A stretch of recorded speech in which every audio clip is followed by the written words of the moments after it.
Welcome to Art Bell Somewhere in Time.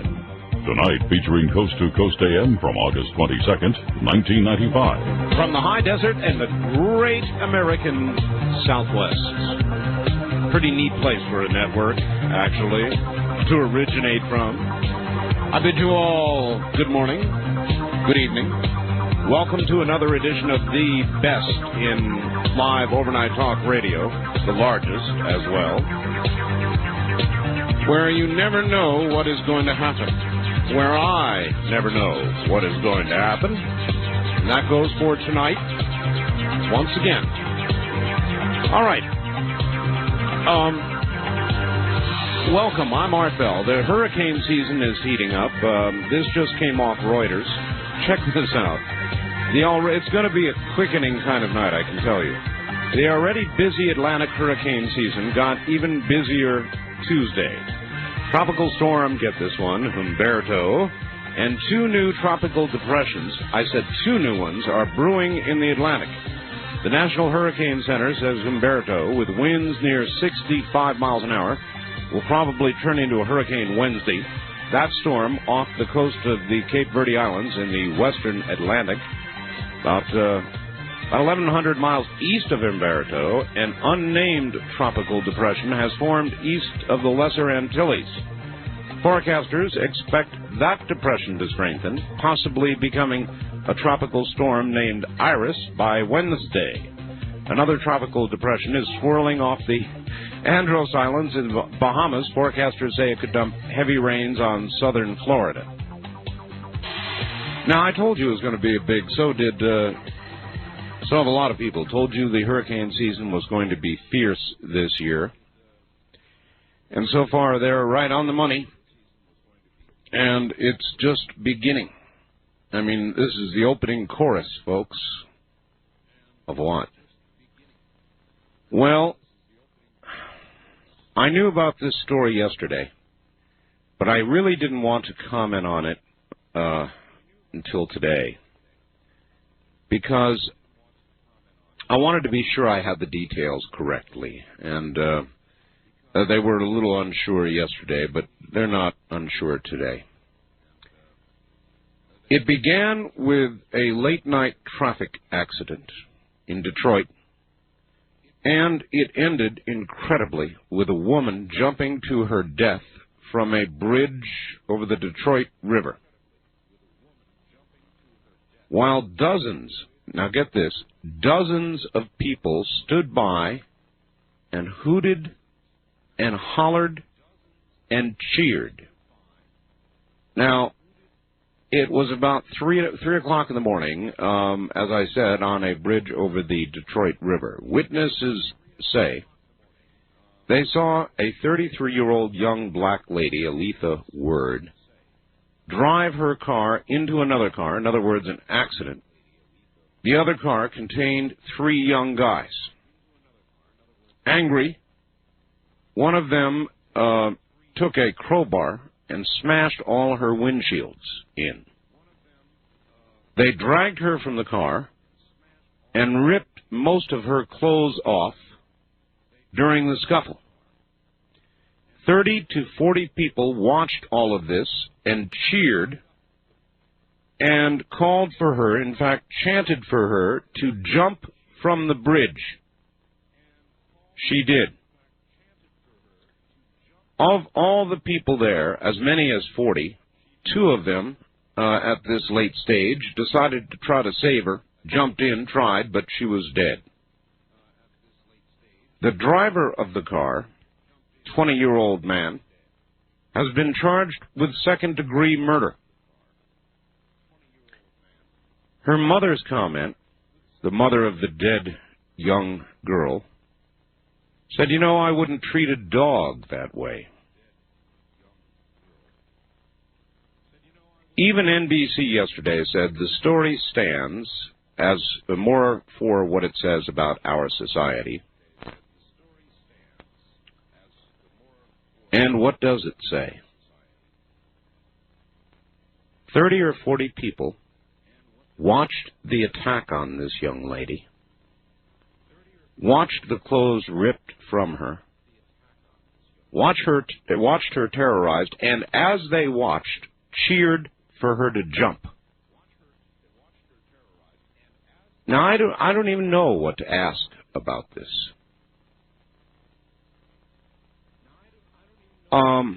In Detroit, there are 500 murders a year, give or take a few. I guess I would first ask, should they, the 30 or 40 people that chanted for her to jump and cheered when she did, should they be charged with something?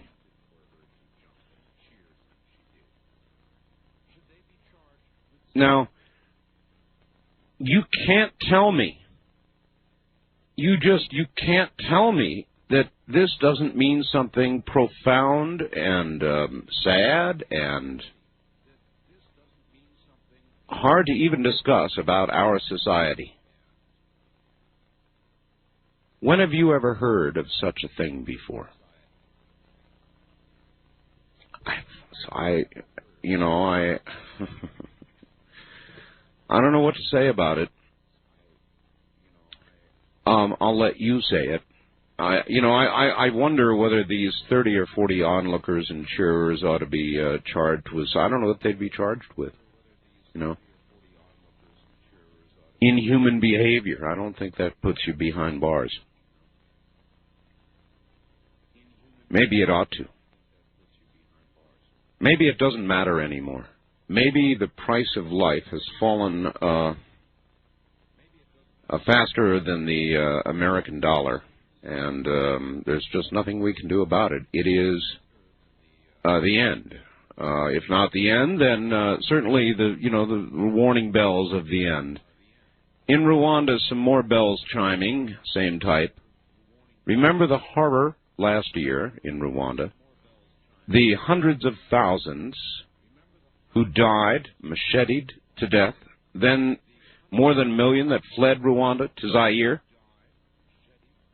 The thousands who died there now, guess what? Zaire has set the whole thing off again. They are kicking out the Rwandan refugees. In fact, they're doing it at gunpoint. The Zaire government is forcing hundreds of thousands of refugees to go home at gunpoint. They will simply no longer tolerate their presence in Zaire. A year ago, over 1 million crossed the border to escape the brutal civil war.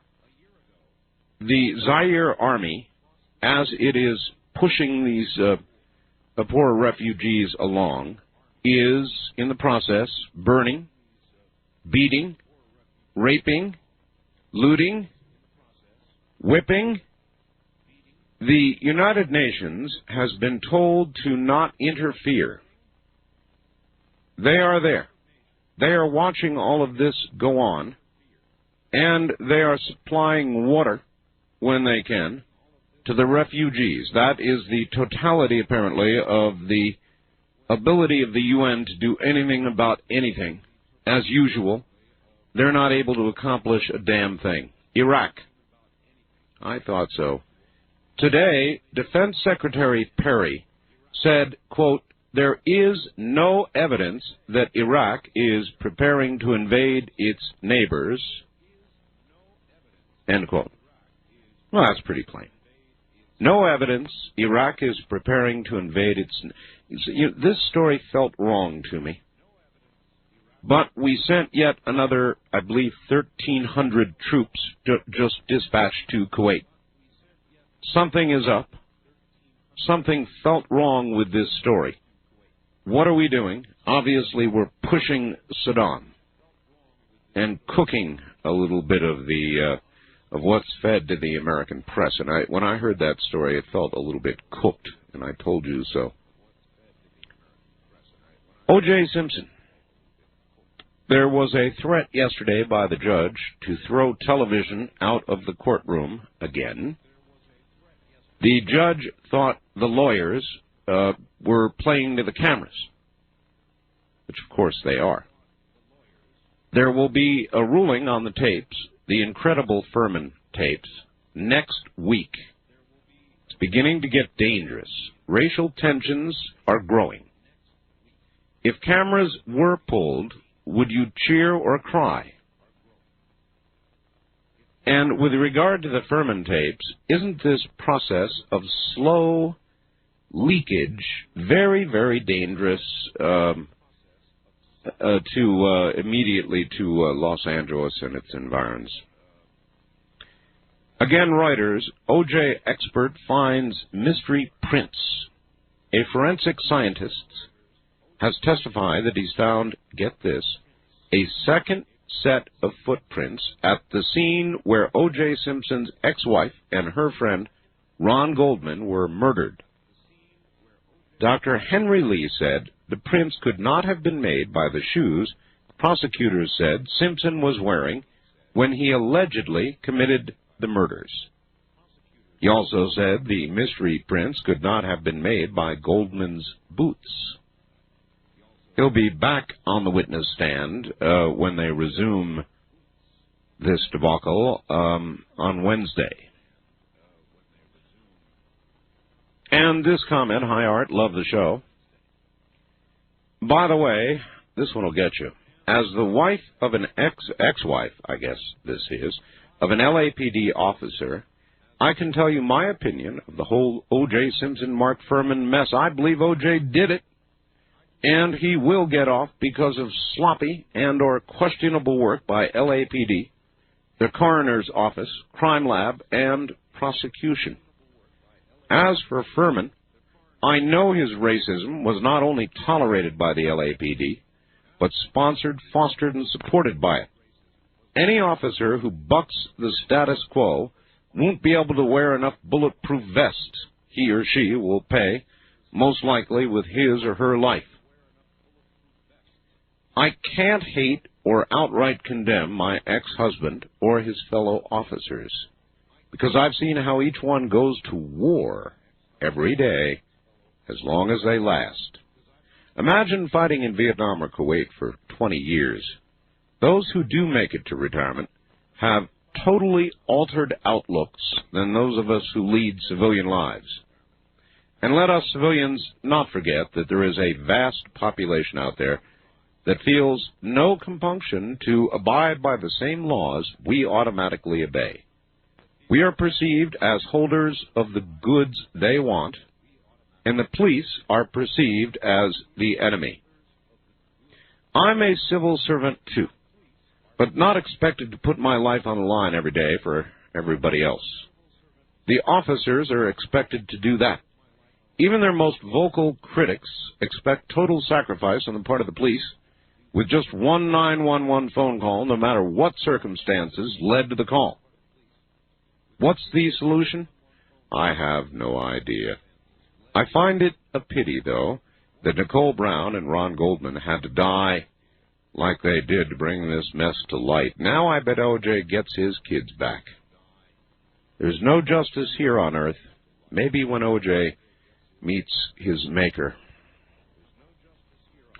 In America, latest survey says 80% of American parents want their children to get a college education, but only 30% think they'll ever be able to afford it.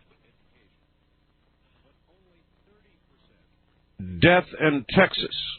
I said Texas, not Texas. That was an NBC story, and I'm trying to calculate my attitude about this. It is a story down there in Texas that you Texans can help out with. It involves a young model and an old, now dead billionaire. He was 89-year-old J. Howard Marshall, an oil tycoon worth an estimated $1 billion with a B, $1 billion. She is 26 years of age, a model, very good-looking, an actress. She apparently had a 5-year courtship with our billionaire, an 11-month marriage, during which time she was given $1 million in jewelry, a $50,000 a month expense account, and after an 11-month marriage, he up and died. Now, Apparently, the billionaire's son, by a previous marriage, somehow got hold of power of attorney and has cut her off. And so he now, I guess, controls the money. The attorneys are going back and forth on it. But I don't even care about any of that. Here's what I've got to say. It will sound sexist, and who cares? If I was a billionaire, and I was 89 years old, 89, mind you, and I wanted a 26-year-old, and she wanted me, well, let me put it this way. My attitude is, good on you, you know? I mean, if he wanted to go out and get himself a 26-year-old and court her and give her diamonds and all the rest of it and marry her and, who knows, maybe bed her, well, then more power to him, you know? I mean, it was his life, his money, and he had a right to do what he did. So that's my attitude when you get to that kind of a story. You know, it's his biz. He made all the money. And as far as I'm concerned, he's got a right to spend it the way he wants to spend it. And if it means he's going to spend it on a 26-year-old 10 on a scale of 10, well, then more power to him. And I really don't have a problem with it. I know that relatives do. Dear Art, regarding the story that Noah's Ark may have been found atop Mount Ararat, first off, we've got to confirm it really is Noah's Ark. It would seem to be in the correct general vicinity. What else that is bigger than the Queen Mary and buried in a mountain in Israel could be there? Actually, Turkey. If it is confirmed to be Noah's Ark, there would be sweeping changes in the religious community.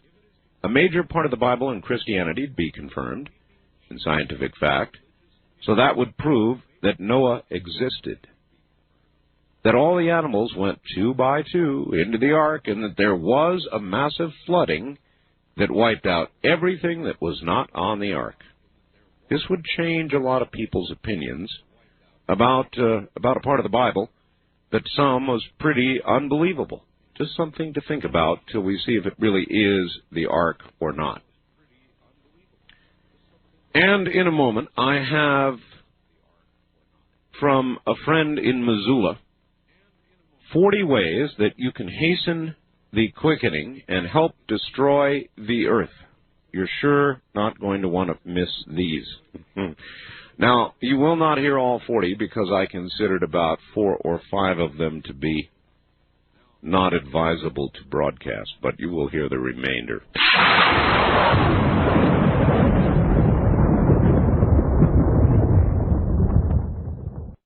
Mike in Olympia, regarding the story up in Detroit, said, once again, we are tragically shown the necessity of the need for at least a 5-day waiting period for crowbars and federal legislation restricting automobile gas tanks to less than 10 gallons. And then this. It's just been a real joy lately, you know, fathers gluing their 5-year-old daughter's eyes shut with super glue, mothers in Chicago tossing children out of windows, children tossing children out of windows. Now the story in Detroit, the mother in South Carolina. And this, Art, added to your list of child killings. Supposedly, Saturday, at a local San Antonio mall, a 9-year-old boy from Colorado who was visiting for the past 2 weeks with his dad in San Antonio went into a restroom at the mall. He didn't return. According to his father, he searched for him, but found him missing. 15 hours later, on Sunday, the father finally reported the incident to the authorities. 15 hours, folks. The same day, Sunday, the poor child's body turned up in the river. Autopsy revealed the boy had succumbed to severe trauma to the stomach and chest area, and the child also showed signs of previous abuse. The father questioned extensively, but let go for lack of evidence. He was kept under surveillance, however, as the most likely suspect, the only suspect they had. Tuesday, after making contact with the man's 27-year-old girlfriend who was in Tennessee, they apparently developed sufficient information to justify arresting the 35-year-old father. He was picked up without incident at his apartment and is now under a $5 million bond. Suzanne in San Antonio. So, I don't know how much more of this junk I can read. It's becoming a daily event. I don't know if that's true, but I do know we'll be back in just a moment. You're listening to Art Bell, Somewhere in Time on Premier Radio Networks. Tonight, an encore presentation of Coast to Coast AM from August 22nd, 1995.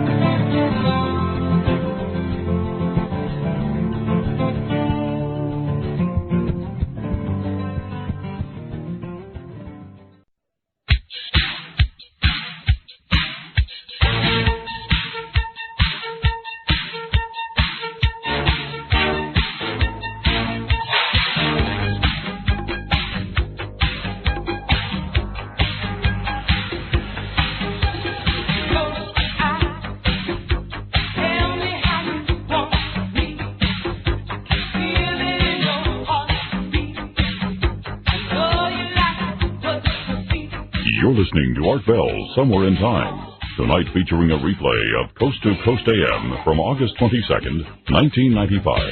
5-year-old girls with their eyes glued shut by their fathers. One of them, anyway. Mothers in Chicago throwing their children out of windows. A woman in Detroit jumping off a bridge just because she's attacked. Then there's the mother in South Carolina. Pretty weird, huh? A lot of people think it is a sign of the end, a quickening, whatever word you want to attach to it, it doesn't matter. That's just the one I use. So I was sent this over the Internet. People these days are constantly harping about the upcoming Armageddon. But when is the world going to finally end? Most people don't realize that it can't happen without their help. Below are a few little things you can do to help end the world. 1. Use motor oil to fertilize your lawn. Feed lead to pigeons. I won't number these. Vacation by your local polluted river. Serve chlorofluorocarbons as appetizers at your next party. Find the remaining woodland in your town and use it for kindling. Leave your car running all day. Drive to the bathroom. Spray your yard with DDT and not those other wimpy pesticides. Pour Agent Orange into your local reservoir to enhance the flavor. Wear only polyester, never more than once. Become a megalomaniac and gain control of vast nuclear stockpiles. Use them. Dump your food leftovers into the recycling bin. Keep the bubonic plague virus around as a lovable, low-maintenance pet. Use at least 3 gallons of water for each tooth when brushing. Create an oil slick in your backyard for fun science experiments for the kids. Have 37 children. Name them all Bill. Strangle a bald eagle. Spread styrofoam balls all over your lawn for winter fun all year round. Email Al Gore petitioning to test nuclear arms above ground in major cities. Offer free cigarettes, alcohol, and drugs to all pregnant mothers. Own at least 43 television sets per person, per household. Watch them all at once. Build a simple coal-burning power plant in your basement. Remove your catalytic converter and muffler they just ruin the fun anyway. Aim X-ray machines at unsuspecting patients in the dentist's office. Sunscreen, it's for wimps. Carve holes in the ozone layer. They make great gifts. Drive an M1A1 Abrams tank to work. Develop condominium complex in beautiful Chernobyl. Develop a secret neurotoxin that makes females pregnant. Oh, I can't say that. There's one I missed. Buy something you don't need every day, 3 times a day. Dump it on the freeway. Work for the government. Aerosol hairspray can be used for a lot more than personal grooming. Putting up posters, cooking lubricant, antiperspirant, and roach killer, personal defense, and party favors. Burn your own garbage for fun and profit. And finally, enclose dead relatives in lucite blocks. We hope these simple ideas will inspire you to create your own methods to drag the planet further into its own grave. Remember, every person counts. So, it's come to this. So, I think I'll open the lines, and with that as a setup, heaven only knows where it's headed. Here we go. East of the Rockies, it's 1-800-825-5033.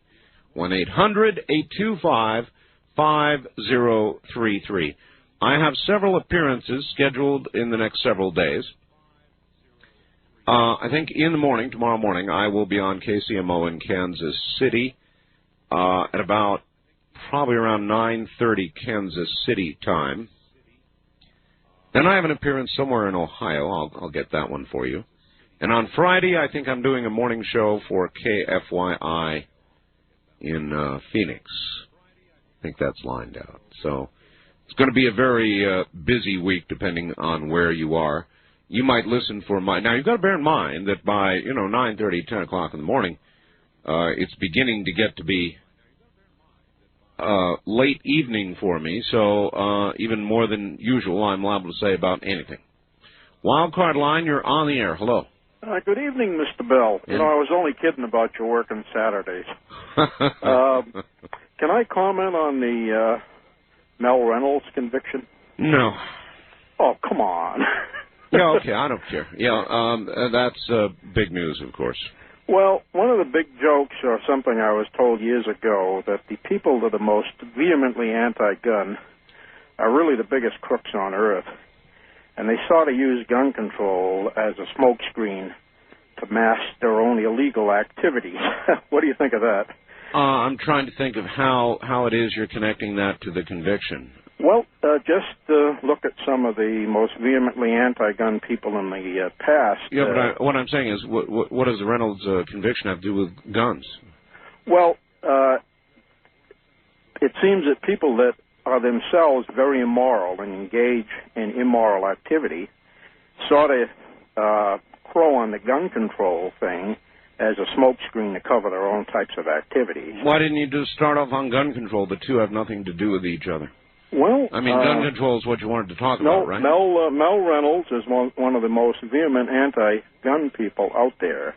And I'm just saying that in the history of Congress, if you look at Biagi, he was a gun controller. He was later convicted. And old Tom Gard of Connecticut was put out of Congress. I'm just drawing a correlation between some of the people that are vehemently gun control are, in a sense, some of the biggest criminals themselves. Yeah, all right. Well, all right, I'll take that. It is true that it seems like people who preach constantly about morality are frequently themselves then the target of or convicted of something rather immoral. I mean, go back to remember all the troubles with television ministries and all the rest of it. These guys who preach and preach and preach. And I've got to tell you, there's been a couple of instances in my own life Naturally, I'm not going to name anybody, but I mean, people have been real preachy, you know. You got to follow God's way, they'll say, and it's almost annoying to be preached to the way some of them do. Very high and mighty on morals. I'll tell you, some of these people, and this is the truth, and I don't care whether you believe it or not, have turned out to be thieves, cokeheads, low class. I mean, it is the most, and I was the one who got preached to. I got preached to by these lowlifes. Turned out to be lowlifes. And you want to hear something even weirder? After they were caught stealing and more, they kept on preaching. You know, preaching to me. I actually flipped my top at a situation a few years ago, which I won't go into. But you know, it's not necessary that I do. I'm sure you take my meaning. So from that, in that spirit, I understand exactly what you were saying, sir. East of the Rockies, you're on the air. It's the postman calling from Memphis. Oh, well, good. Turn your radio off. I got it off. That's good. It's my first time calling. Oh, from Memphis. Glad to have you, sir. Well, we almost didn't have you. We started off with a top 70s music format on a news talk station. That was kind of strange. Well, somebody threw the wrong switch or something. So I got a hold of their news desk and asked them to look into it, and they said they would. So how long was the top 40 on? About the first 10 minutes of your show. 10 minutes, huh? I guess we didn't have too much. I got you on WOAI, though. Well, we live in the electronic age. Right. I just don't know what else to say, except I wasn't prepared to get through this early. Well, when you're dialing over there, you know, then you should imagine you might get through. Yeah. Mm-hmm. Positive thinking comes through. Mm-hmm.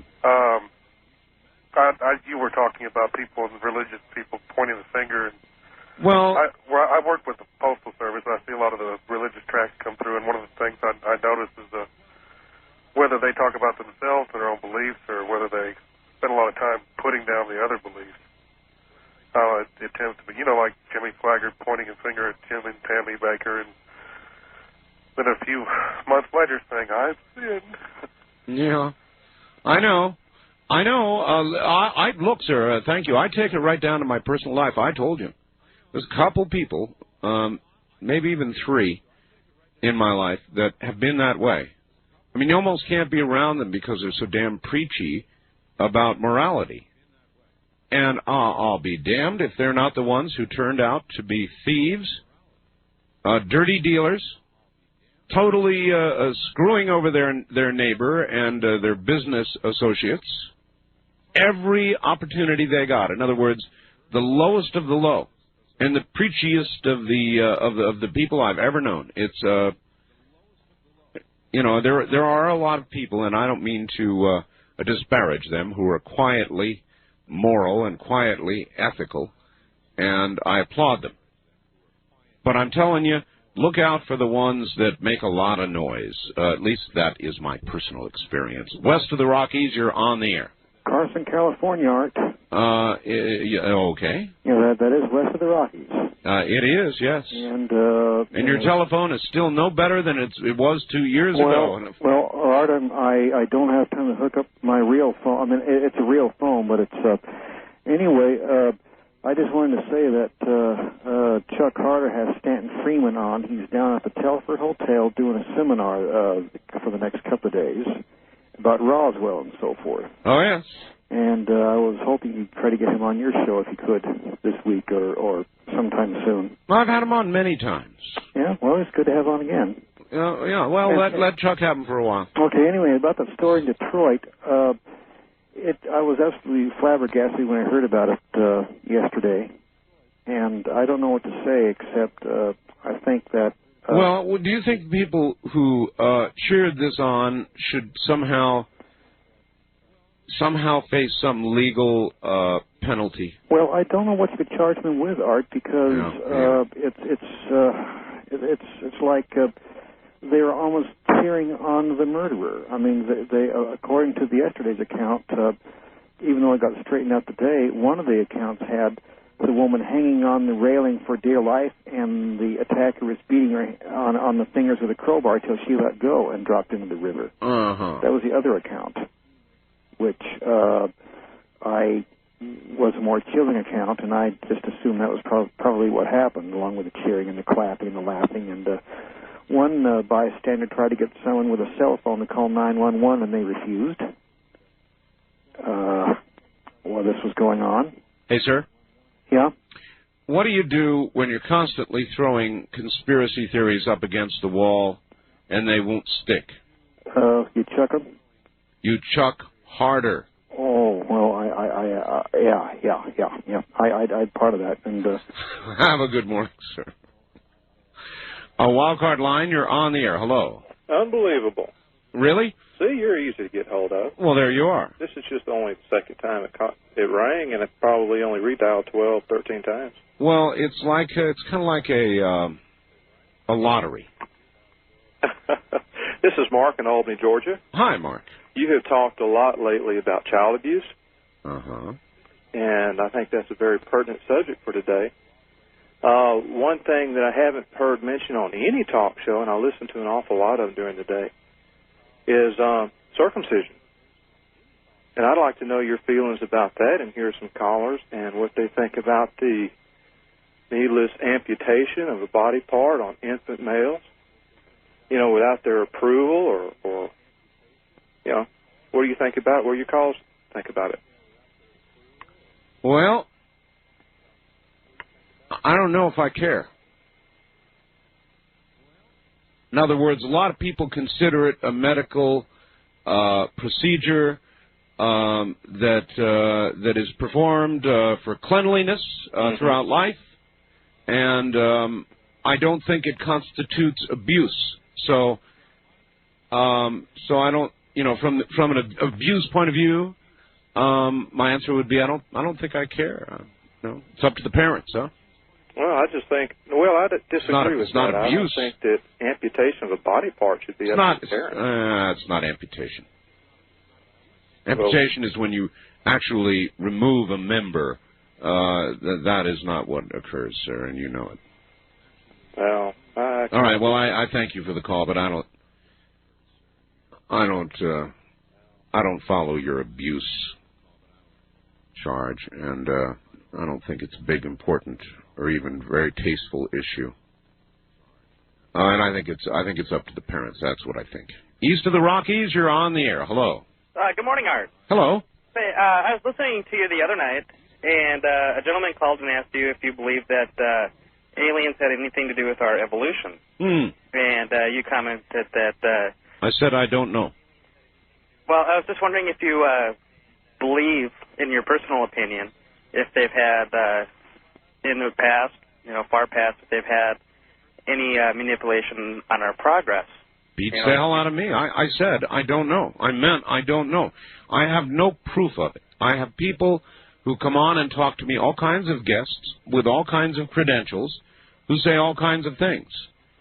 Do you... Now, maybe you can help me out here, sir. Do you have proof? Well, I don't have, tangible proof, but I've been doing a lot of reading, about like Mayan calendars that go 400 million years into the future. They have astronomical maps. Yeah. They have... and we got the Bible, too. Yeah, well, and they also calculated thousands of years ago the rotation of the moon, which today, if they calculate it, they differ by like 0.4 seconds. I've got books that could convince you about anything if you want to read them. But, until I can put my hand on it, until I see scientific proof one way or the other, my answer remains, I don't know. Okay, can I ask you one other question? Sure. I heard the story about how people believe that they may have found Noah's Ark on Mount Ararat. Yeah, oh yes.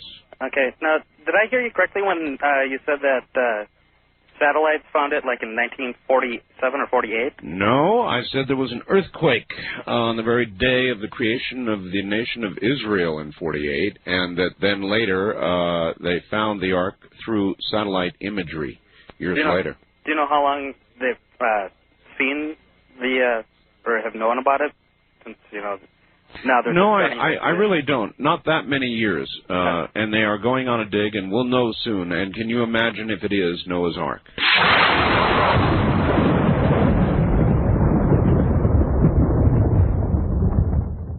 Wild Card Line, you're on the air. Hi. Oh, hi. Let me turn my radio down. On. How are you? It's a wonderful program. I enjoy you so much. Thank you. I'm from Texas. I can almost tell. Oh, really? That much? Yeah. Okay. On the divorce in the state of Texas, it's a community property state. Right. But anything that he had before he married her, she's not entitled to. Only money's gained after they were married. Bearing in mind, he's a billionaire, was a billionaire, that could still be a lot of money. You can imagine the money that's been, that's just in interest, in investments that he's gained since he's been married to her. So she is entitled to half of that. Where are you in Texas? I'm in San Antonio. San Antonio. Well, tell me something. I've got a big secret to tell the people in San Antonio coming up here shortly. Oh, goody. But listen. What do you say about what he did? I say that was his choice. He knew what he was doing. He was certainly not a slow man, or he wouldn't have been a billionaire. He knew what he wanted. That's right. And I'm sure that he got a lot of satisfaction out of just being with her. Well, that part we may never know about, but I mean... Well, I don't necessarily mean physically. I mean being around her. That's right. I mean, my attitude is more power to him, and frankly, at 89 with $1 billion, I might do it myself. Yes. On that note, I'm going to have to go. Listen for the surprise. We'll be right back. You're listening to Art Bell, Somewhere in Time. Tonight featuring a replay of Coast to Coast AM from August 22nd, 1995.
Somewhere in Time.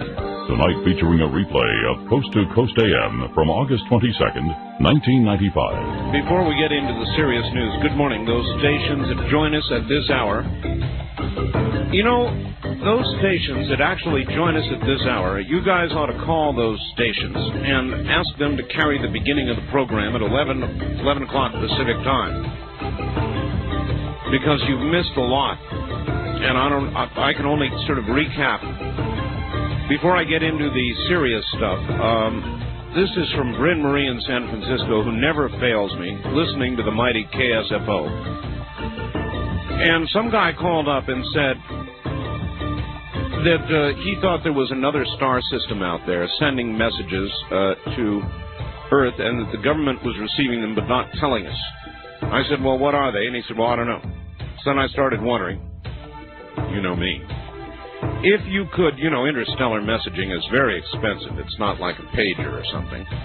And so if you could only send one sentence, one message to Earth, what would it be? I already have a couple of answers, my facts. Here's Bryn's. If I were living in a parallel universe and had been observing Earth transmissions for years and could only send one message to this planet, it would have to be something considered after long hours of thought and observation. Here's what I'd send. If the minnow was only on a 3-hour tour, where did Ginger get all those dresses? And this, top secret, message from Sister Solar System. Send more episodes of Dreamland. Signed, Gecko, Goleta, California. Well, by the way, to once again announce, the good people at WOAI, the Monster in San Antonio, are going to begin running Dreamland this Sunday, and we've got several other joins, and Dreamland now sits at 139 affiliates, maybe 140 by week's end or more. It's amazing.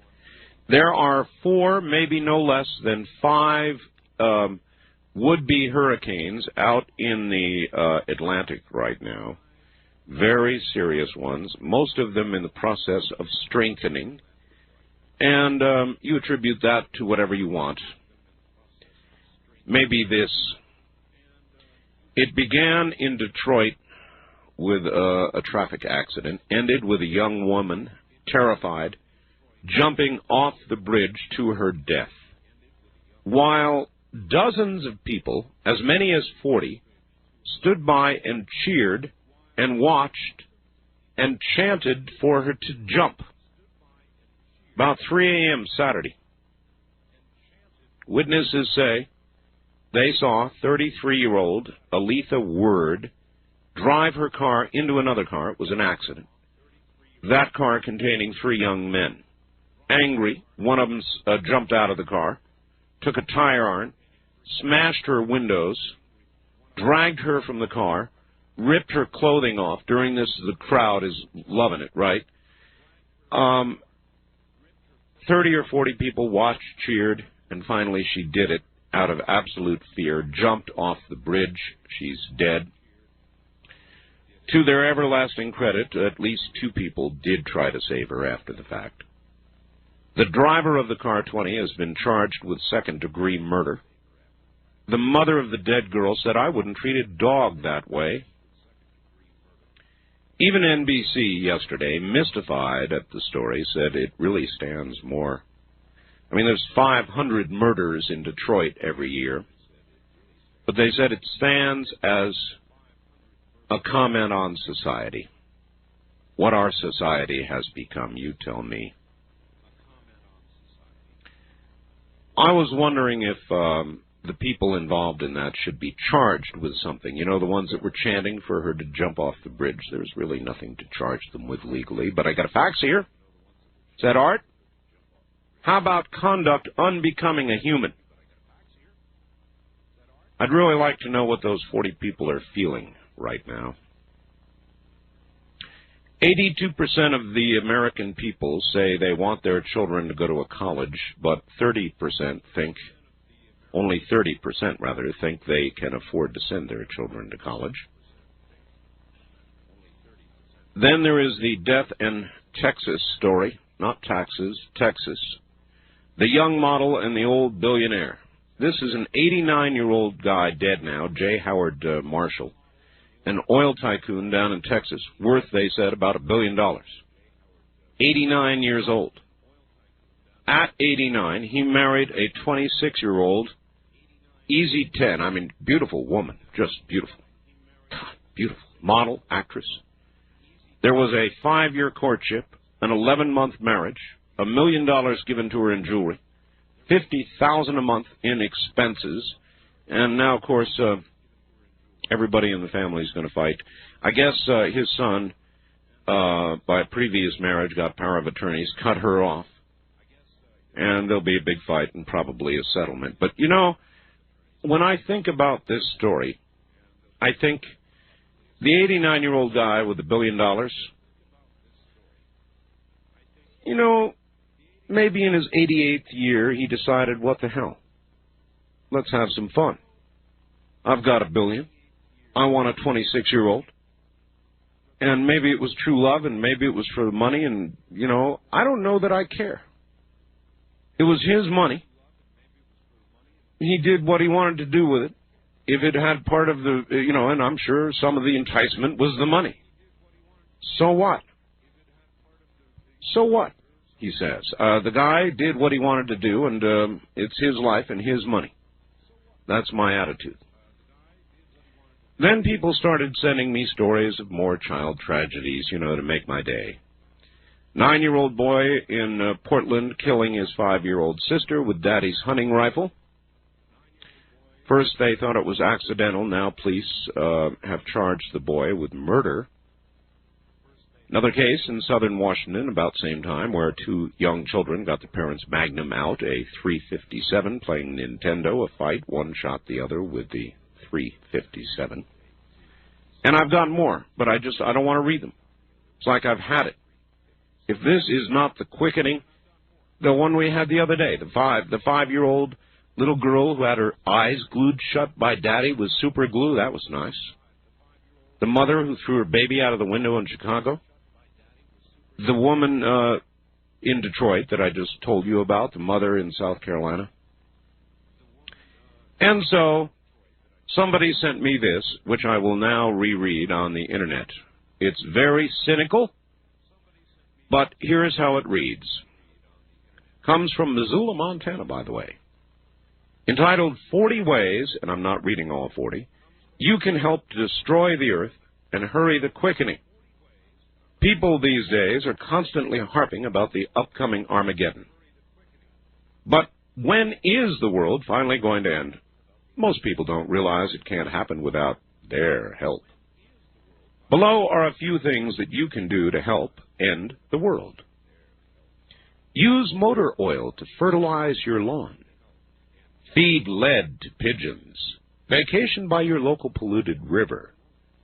Serve chlorofluorocarbons as appetizers at your next party. Find the remaining woodland in your town and use it for kindling. Leave your car running all day. Drive to the bathroom. Spray your yard with DDT and not those other wimpy pesticides. Pour Agent Orange into local reservoirs to enhance flavor. Wear only polyester, never more than once. Become a megalomaniac and gain control of vast nuclear stockpiles. Use them. Dump your food leftovers into the recycling bin. Keep the bubonic plague virus around as a lovable, low-maintenance pet. Use at least 3 gallons of water for each tooth when brushing. Create an oil slick in your very own backyard for fun science experiments for the kids. Have 37 children. Name them all Bill. Strangle a bald eagle. Spread styrofoam balls all over your lawn for winter fun all year round. Email Al Gore petitioning to test nuclear arms above ground in major cities. Offer free cigarettes, alcohol, and drugs to all pregnant mothers. Own at least 43 television sets per person, per household, and watch them all at once. Build a simple coal-burning power plant in your basement. Remove your catalytic converter and muffler, they simply ruin the fun. Aim X-ray machines at unsuspecting patients in dentist's office. Sunscreen, it's for wimps.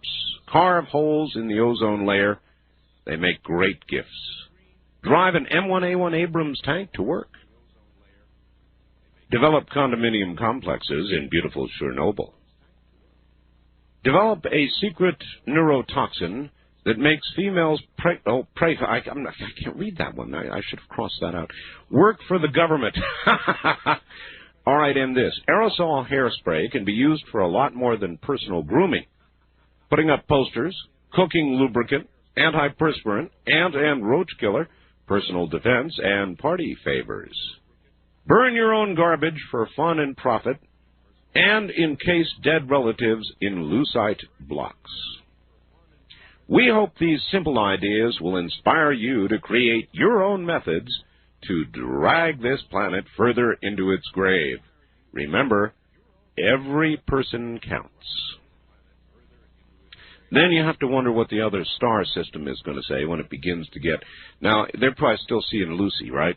But eventually, they are going to begin getting the O.J. Simpson trial, which continues later today, unless they decide that it shall not be so, and that could happen. The judge threatened to take it off TV yesterday, saying the participants, the attorneys, were playing to the cameras. Gee, I haven't detected that. How about you guys? Playing to the cameras? What a charge. Anyway, the ruling next week on the Furman tapes is going to be made. Now, I don't know whether I believe this one or not. I think not, but it's entitled New Spin for Needle, and it shows a picture of the Seattle Space Needle from the air, looking down on top of it, and it says the top of Seattle Space Needle is painted to resemble the spinning wheel from the television game show Wheel of Fortune. The new look is intended to promote the show, which will be taping in Seattle. Now, is that a true or false story? And they actually show a picture of the Space Needle here, but you can't trust photographs anymore. Have you guys really done that? Is the Space Needle really painted to look like the Wheel of Fortune? It can't. Say it ain't so.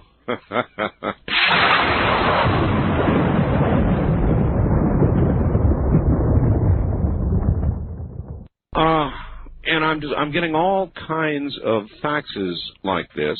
Dear Art, having been a citizen of this planet for a sizable length of time, it amazes me how a species could be so intelligent yet so narrow-minded with regard to visitors from other planets. Most Earthlings, including yourself, assume that for interstellar travel, the aliens must be of superior intelligence. It is not possible that although more advanced in travel techniques, they might be far behind in other areas of knowledge. For instance, you are by far the best late-night talk show host, but might not have the intelligence to become a great politician or a psychiatrist. Just a little late-night snack to ponder on. Keep up the good work. Well, number one, I'm smart enough to know that. I don't want to be a psychiatrist, and I certainly don't want to be a politician, and I'm very pleased doing what I'm doing. There is the Peter Principle, and I do not want to ascend to it. And that is that somebody will eventually be promoted beyond their level of competence to a job for which they are not suited, fitted, nor competent.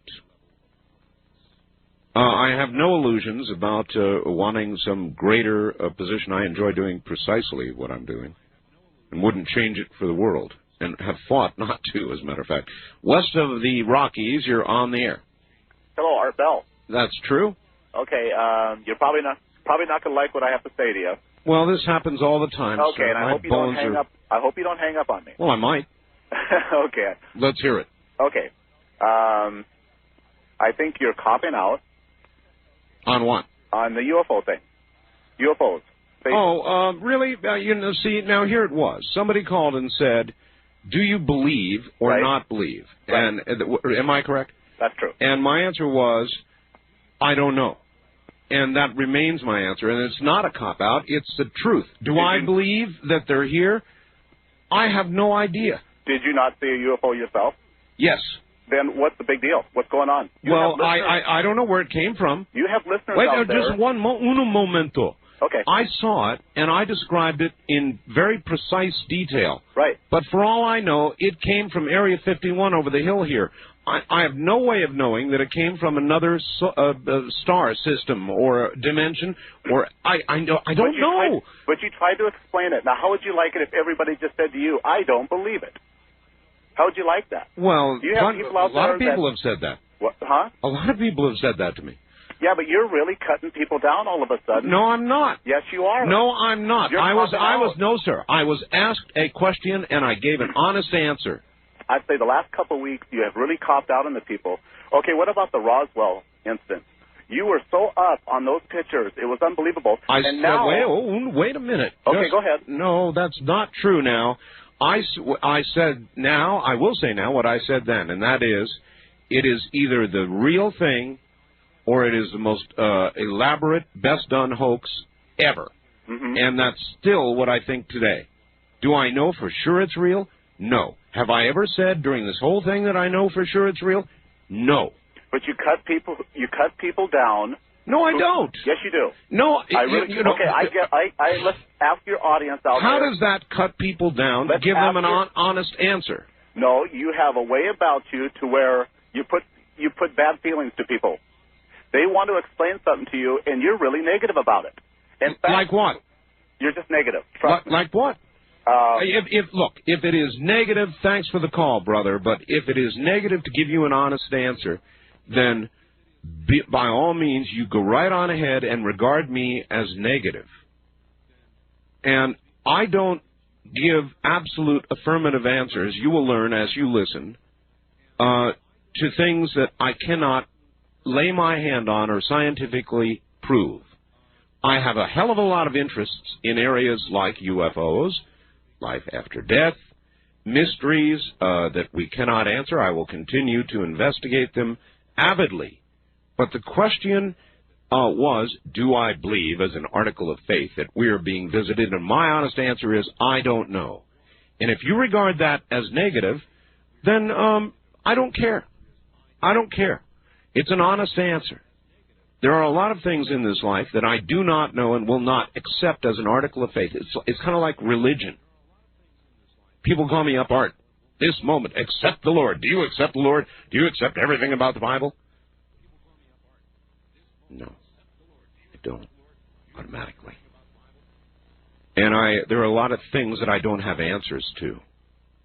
And so I'm not going to jack you around. If you come out and ask me a question like, do you believe they are here? I mean, can you absolutely say they are here? Will you say it? No, I won't. Sorry. East of the Rockies, you're on the air. Hi, Art, Libertarian Nationalist, Aurora, Colorado. Hey. How you doing? Well, you're listening. All right. Well, yeah, actually, just heard the opening of your show and wondered if you'd had much conversation regarding the woman from Detroit. A lot of it, yes. I would think that the people who were standing by and cheering and chanting for her to jump could be charged as accessories. No, I don't think legally. Morally, yeah. If they were actually encouraging her attackers to do what they were doing. Look, I've told a few of my callers to go jump in the lake. If one of them did it, does that mean I'm accessory somehow? Well, Art, I'll tell you, with legal standing these days, Media Bypass Magazine, the August issue... Yeah, I know. ...said that... Call us toll-free at 1-800-618-8255. I think so. They said that in Frank's home state of Massachusetts, that Army actually could have been charged with some kind of hate speech statute. Hate speech. Oh, that's exactly correct. I think it is correct, yes. So if somebody could be charged for calling somebody else a name, I would certainly think that people who are urging three thugs to attack a woman and then to urge her to jump off a bridge, knowing what state of mind the woman must have been in, could certainly face some sort of charges. Well, a faxer, I think, had it a little bit earlier. Maybe they ought to be charged with conduct unbecoming a human, but I think there's really no legal charge they can lay on somebody. Look, the story stands. NBC finally had it right. It stands as a comment on the state of humanity. It stands as an indictment of modern society. We'll be right back. You're listening to Art Bell, Somewhere in Time on Premier Radio Networks. Tonight, an encore presentation of Coast to Coast AM from August 22nd, 1995.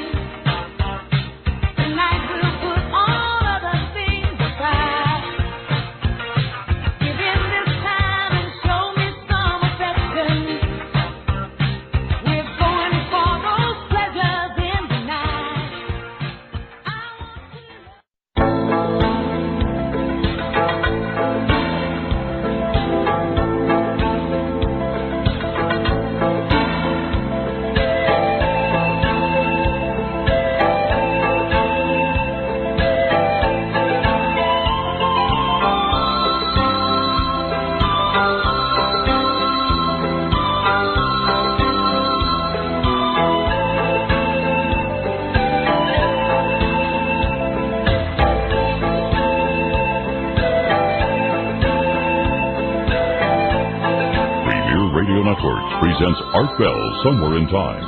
Tonight's program originally aired August 22nd, 1995. Here again I am. I'm catching up a little here. west of the Rockies. You're on the air. Hello. Good evening, Art. What's going on? This is Mike in Bakersfield, KMZR. Hi, Mike. Well, I've heard a lot of bad news about killings and kids killing each other. I'd like to shed some good news tonight for you. All right. I had the privilege last night at 23 minutes after 5 of witnessing the birth of my daughter. It is the most remarkable thing that a human being, I believe, sees while you're alive. Yes, it is. I witnessed the birth of my son as well. Uh-huh. And there's nothing to compare to it, is there? No, there isn't, actually. And there's nobody can tell you what it's like, and nobody can prepare you for what's there to come. I just thought I'd spread some good news. One question I'd like to ask you, though. Sure. Coming from a father, what advice, not just general societal advice, but your personal advice, would you give to a new father? Mm-hmm. Good question. Let me think about it and listen on the air, all right? All right. Oh, one more thing, Art. Yes, about sir. the aliens and that guy was talking about that dual star system. Oh, yes, uh-huh. Who's to say that we're not picking up transmissions from their television shows? Well, looking at daytime TV, it's possible. That's just one thought to ponder. Thank you, sir. Maybe the whole O.J. trial is not of this earth.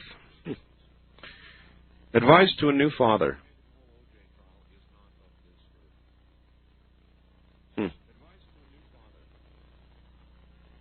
No, I don't have any. I really don't have any. I'm no Dr. Spock. Maybe closer to the one with the pointed ears than the one that used to tell you how to raise children. I don't have any advice. Except follow your heart. That's all you can do. So I'm sorry, I hope that doesn't disappoint you. I really don't have any advice. Somebody writes to me here and says, I live with this Seattle Space Needle only a half mile from my front window. It has not been painted to look like the Wheel of Fortune. At night, the Space Needle looks like, just like the flying saucer in the movie Close Encounters of the Third Kind. Boy, it does. It's incredible. But how would you know, unless your house is higher than the Space Needle, how could you see what's on top? Now, I don't know who sent this to me. I think it was just a joke. I'm hoping that's true. But it's actually painted just like the Wheel of Fortune. They wouldn't do that, though. They just wouldn't do that. The Space Needle is too sacred. East of the Rockies, you're on the air. Hello. Well, he's playing me back to me. I don't want to hear that. Hi, Wildcard Line, you're on the air. Charlie, liberal in California. 2 points. The first being is that, what happened to this lady on the bridge, certainly if people were laughing at her and egging these guys on, that's one thing. But, I've listened to several talk shows, and there have been people calling in saying they would have intervened. There's a line between being a hero and being a stupid idiot. Anybody that would confront 2 armed guys, one weighing 300 pounds with a crowbar, is an idiot. And so you But see, that's not the argument. Only an idiot would try to turn that into the argument. The question was not whether or not people were intervening or should have intervened or should have taken the chance to intervene. The question and the comment and the social problem is people cheering it on, even chanting for her to jump. Well, I understand the problem there. But as far as intervening... You understand the problem there? Well, okay, that is a problem. So what is your comment on that? Well, we've had that problem let me tell you something. This is my second comment. I honestly think that people who think society's going downhill, yeah, there's problems, but these people who say there's a quickening... Yeah? They're all wet, huh? Well, let's put it this way. Society is not in any... There are 2 things that could take society out. A full-scale nuclear war and a comet or a meteorite or something like that. Both those things are extremely unlikely. As far as environmental problems, yeah, they're going to be a problem. They're going to be a serious problem into the next century. But there's nothing imminent that could take human beings out. Human society is going to be around for the next 100 years, probably. Now, whether society deteriorates and we live in a Mad Max type of society, that's possible. You said 100 years. That's not very long. Well, it's not very long. But people who say that human existence is on the brink of being gone, I think they're out of line in saying that. I think human beings are going to be around for a while. Well, maybe they will, but maybe if they are, it will turn into your Mad Max scenario. Well, yeah, it could go in that direction, but it could go in another direction. Who knows? But I know. But well, people, is a person reasonably able to look at current events and discern a trend? Well, yeah, you can discern the trend that society is deteriorating. But you can't discern this trend, which I think when you talk about the quickening, I think you're talking about, and excuse me if I'm wrong, I think you're talking about human extinction. And I don't think that is something that's imminent. It's something that's... No, I'm not. Actually, you're wrong. I'm not talking about... As a matter of fact, I'm not ascribing, Charlie, and I really mean this, I'm not ascribing anything to it. I'm not saying it's biblical. I'm not saying it's religious. I'm not saying it's Armageddon. I'm not saying anything. I'm simply giving you an observation from having done this talk show for as long as I've done it. And I think it is an accurate observation. Well, I think it's an observation, but I think the clarity there, because I think most of the people who call into your talk show and talk about the end of the earth, they're talking about human extinction. They're not talking about society deteriorating. They're talking about humans being gone. And I think those people who say that are wrong. Now, as far as there being violence in the streets, riots, disorder, in a totally different society in a few years, yeah, it's possible, but I think it could go either way right now. I think we're right on the brink of going either way, and I think that's going to depend on a lot of factors. If it did turn into a Mad Max kind of world, Charlie, what would you do? What would I do? Mm-hmm. I don't know. It depends on it. Let's put it this way. If it came down to either protecting civilization or protecting myself, I'm going to protect myself. And you have a lot of people call. If there's some type of imminent danger, you'll have people calling in saying how civilized they'd be. Let me tell you something. Would you use that service revolver? I mean, you're always calling for gun control, and you tell me you carry a gun, right? Yes. Part of your job. So would you use that? Yeah, and actually, if society completely deteriorated, I'd have no problem with everybody having weapons. Unfortunately, that hasn't happened. I mean, not unfortunately, but that hasn't happened yet. So I don't think there's no need to. But no, I'd have no problem with everybody carrying a weapon if we lived in a Mad Max society. But according to your world, you're trying to get the guns away from people. So if it did turn into that, they wouldn't have guns. Yeah, but I think people like you would be the Mad Maxes. Yeah, that's something to think about, isn't it? Yes, it is. Good morning. East of the Rockies, you're on the air. Yes, sir. Turn your radio off, please. Yes, I got it up. On those alleged autopsy photos? Yes.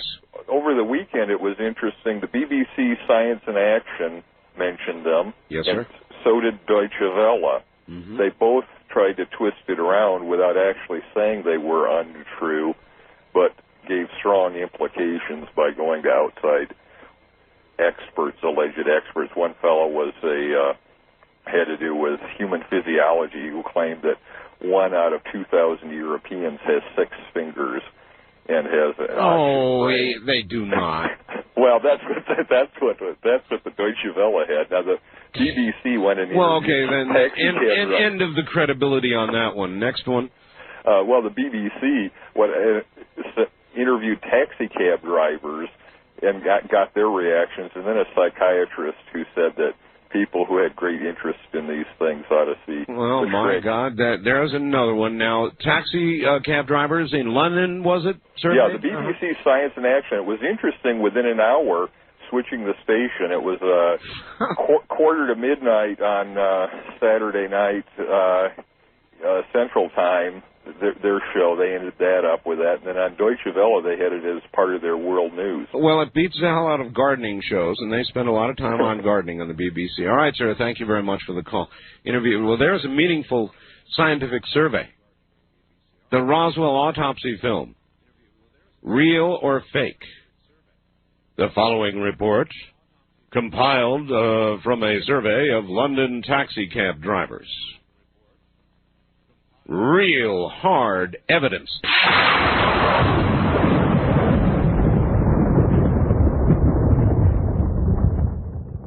west of the Rockies, you're on the air. Hi. Yes, this is Jim calling from Portland. Hi, Jim. You asked for proof that aliens were tampering with human evolution? Well, I said there is none. Now, are you going to prove me wrong? Yes, well, there was an article in this month's Scientific American, and that was about an asteroid that hit the Earth, a very large one, that hit the Earth only 2 million years ago. So how does that prove alien intervention? Well, they estimate that 10% of the Earth's crust was blasted up into the atmosphere. Yeah, so? Now, that is probably a larger asteroid than the one that killed the dinosaurs. Okay. So what? Now, there was no major extinction 2 million years ago of animal species on the planet. So why the difference? I don't see, I'm sorry, I don't see how the asteroid or comet or anything else that's plowed into Mother Earth proves alien intervention. Now, maybe I've missed something here. Yeah. The asteroid that killed the dinosaurs 65 million years ago was a large asteroid. This one is probably larger, but there were no major extinctions after this. Well, maybe there was no major life. 2 million years ago? Well, they say there was, but I mean, who knows? Sir, I don't see, you started out the conversation by saying you don't believe, and so here's the proof. What's it proof of? It's proof that the aliens operated differently 2 million years ago. Instead of, they replaced all the major species after they exterminated all life on Earth, as opposed to what they did 65 million years ago. They did not replace the dinosaurs. All right, sir, I'm converted. Thanks for the call. God. I mean, how is that supposed to prove anything? I'm very interested, of course, as you know, in looking toward trying to get proof of something, but a call like that discourages me. I mean, first of all, I don't know about what has or hasn't plowed into the Earth, but I fail to see how aliens have anything to do with it. On the other hand, listen to this story from the Herald News. Area farmers who have been swathing and baling hay in the early morning hours have had their long and tedious tasks enlivened considerably in recent weeks. Farmers from Bonanza to Klamath Falls have reported seeing unidentified flying objects overhead as they work. One rancher reportedly sighted a cylindrical object he said was the size of a football field. There have been 10 reports in the area since the early morning hours of July 31st. Now, that too proves nothing, but it is very interesting. West of the Rockies, you're on the air. Hi. Hello? Hello. Yes, this is Shiloh from Fenway, Washington. I have a cat named Shadow. Shiloh. Oh, Shiloh. Yeah, I'd like to... Too bad. I was about to be partial to you, but... Anyway, go ahead, sir. Yeah. The person that said that the Space Needle wasn't painted like the wheel was wrong. Oh, no. Now, do you know that for sure? Yeah, it was on the local news. They painted the top of it to look like the Wheel of Fortune. Yeah, it was all the different colors. It can't be true. It can't be true. I don't believe it. I don't believe it. You saw it on TV? Yeah, on Seattle News.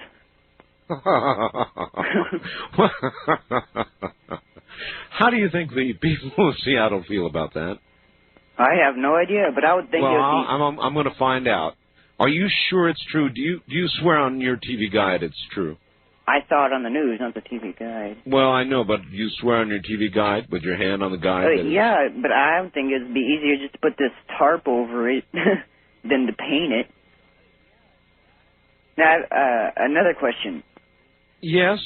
Like, see the comet? The comet, yes. Say it was a spaceship. Say it was. And it was on an exodus to the nearest livable planet because their planet died, and they got in contact with the military here. Would you think they would shoot it out or let them come on the planet? Well, let me put it to this. Do you remember the Star Trek with the probe? Star Trek 4? Yeah. Yeah. The one with the probe? Mm-hmm. If it is not a big rock, a snowball rock comet, then it's a probe. Just like the one in Star Trek. Okay. All right? Mm-hmm. Feed the whales. Yeah. See you later, sir. Wildcard line, you're on the air. Good morning. Yeah, I get a question first. Your first-time caller line? Yes. How do you know someone's a first-time caller when they call on it? Well, because I have a really cool memory for voices. Now, occasionally somebody might fool me, but if I catch them fooling me, I bar them for life. Okay. And, you know, I do. They might get me once or twice, and then I nail them, and then that's it. Okay. Let's see, I'm calling through Kogo. Yes. KOGO. Right. And you're talking about the person that was jumping off the bridge. They had a couple incidents here where that happened. Yes, sir. And the main head fellow who's on the radio every day, who hires at the station, he was very in favor of the person jumping to ease the traffic. He was very cold about it. He called himself insensitive. And but that's what he was doing. He was saying he wants the person to jump just to clear the traffic. So they don't have the right to do it. And I disagree with that, but anyway. I find that hard to believe. No, that's what he said. And, yeah, he was very in favor of it, in favor of the person jumping just to clear the traffic. He said they had no right to back up. I refuse to believe somebody would seriously say that. Oh, he's serious. He is, and he also criticizes you for your belief in UFOs, etc. Well, that's cool. I'm used to that. But if I was a doll and people were sticking pins in me, you wouldn't be able to see my face for all the pins. So that's all right. Yeah, and then earlier you were talking about religious people who are always they're always pushing their morals or even standing on street corners preaching. No, those are not the people I was criticizing. What I said was, I referred, of course, to the evangelical scandals that we had, but then I referred to people in my own life, people that I know that are just preachy as hell, and I mean really preachy, about morality, little tiny sticky points of morality, preaching to me about my doing this or my doing that. And these people turned out to be thieves, cheaters, the very worst sorts of people you can imagine. And even after all of that was revealed, they still go on preaching. Yeah. Yeah. I myself personally like to pray to Jesus if I want to, but I have a T-shirt that I wear that says, "Jesus, protect me from your followers." Well, I wouldn't go that far. And it hit home. But also, let's see, I have a UFO Investigations T-shirt, too, that I got at a conference where I met Bob Exler. Yes. And I received some discrimination on that because I was in a gay rights parade marching with some friends and families, a straight contingent in the parade, and one of the fathers who was with the church there, I said, "Would you welcome gay aliens into it?" And he said, "No, we'll stick with humans." God. All right, thank you very much. What happens, if we find out that there are aliens here, only they are, as a norm, homosexual. That is to say, they are of one gender and reproduce in that manner. I mean, it's entirely possible. Two questions, then. A, would we reject them and go to war immediately with them? And would we allow them to march in Earth parades?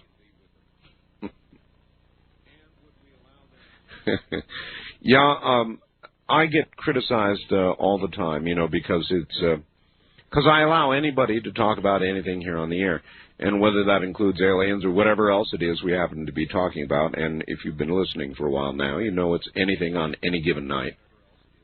So who cares? I mean, life's too short. I'm 50 years old now, and I am bound and determined to do this program the way I want to do it, which is to have it be an open forum, which is to have unscreened calls. And if some of these heroes out there who are criticizing me would like perhaps to try for a few hours to do what it is that I do and take unscreened calls, Then after that experience, after they have tasted the unexpected, the unexplained, sometimes the nearly intolerable, after they've tasted that, then they could bitch at me with some basis. But they don't. They hide behind their little screener TV screens. We'll be right back. You're listening to Art Bell, Somewhere in Time. Tonight featuring a replay of Coast to Coast AM from August 22nd, 1995.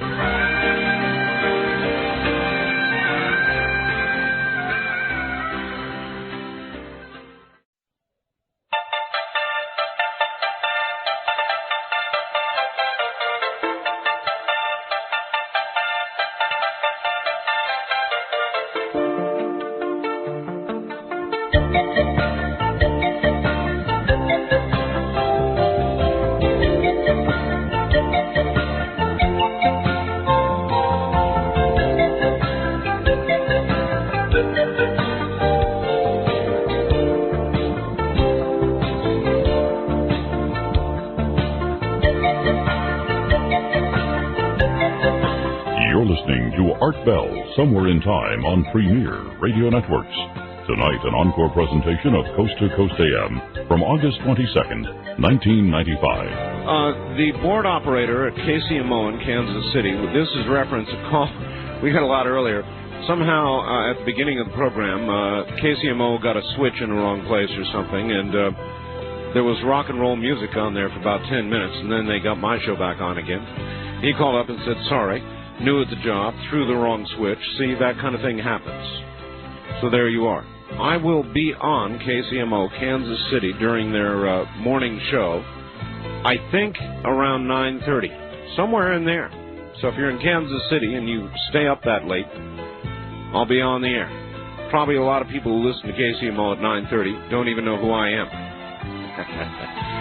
Night creature that I be.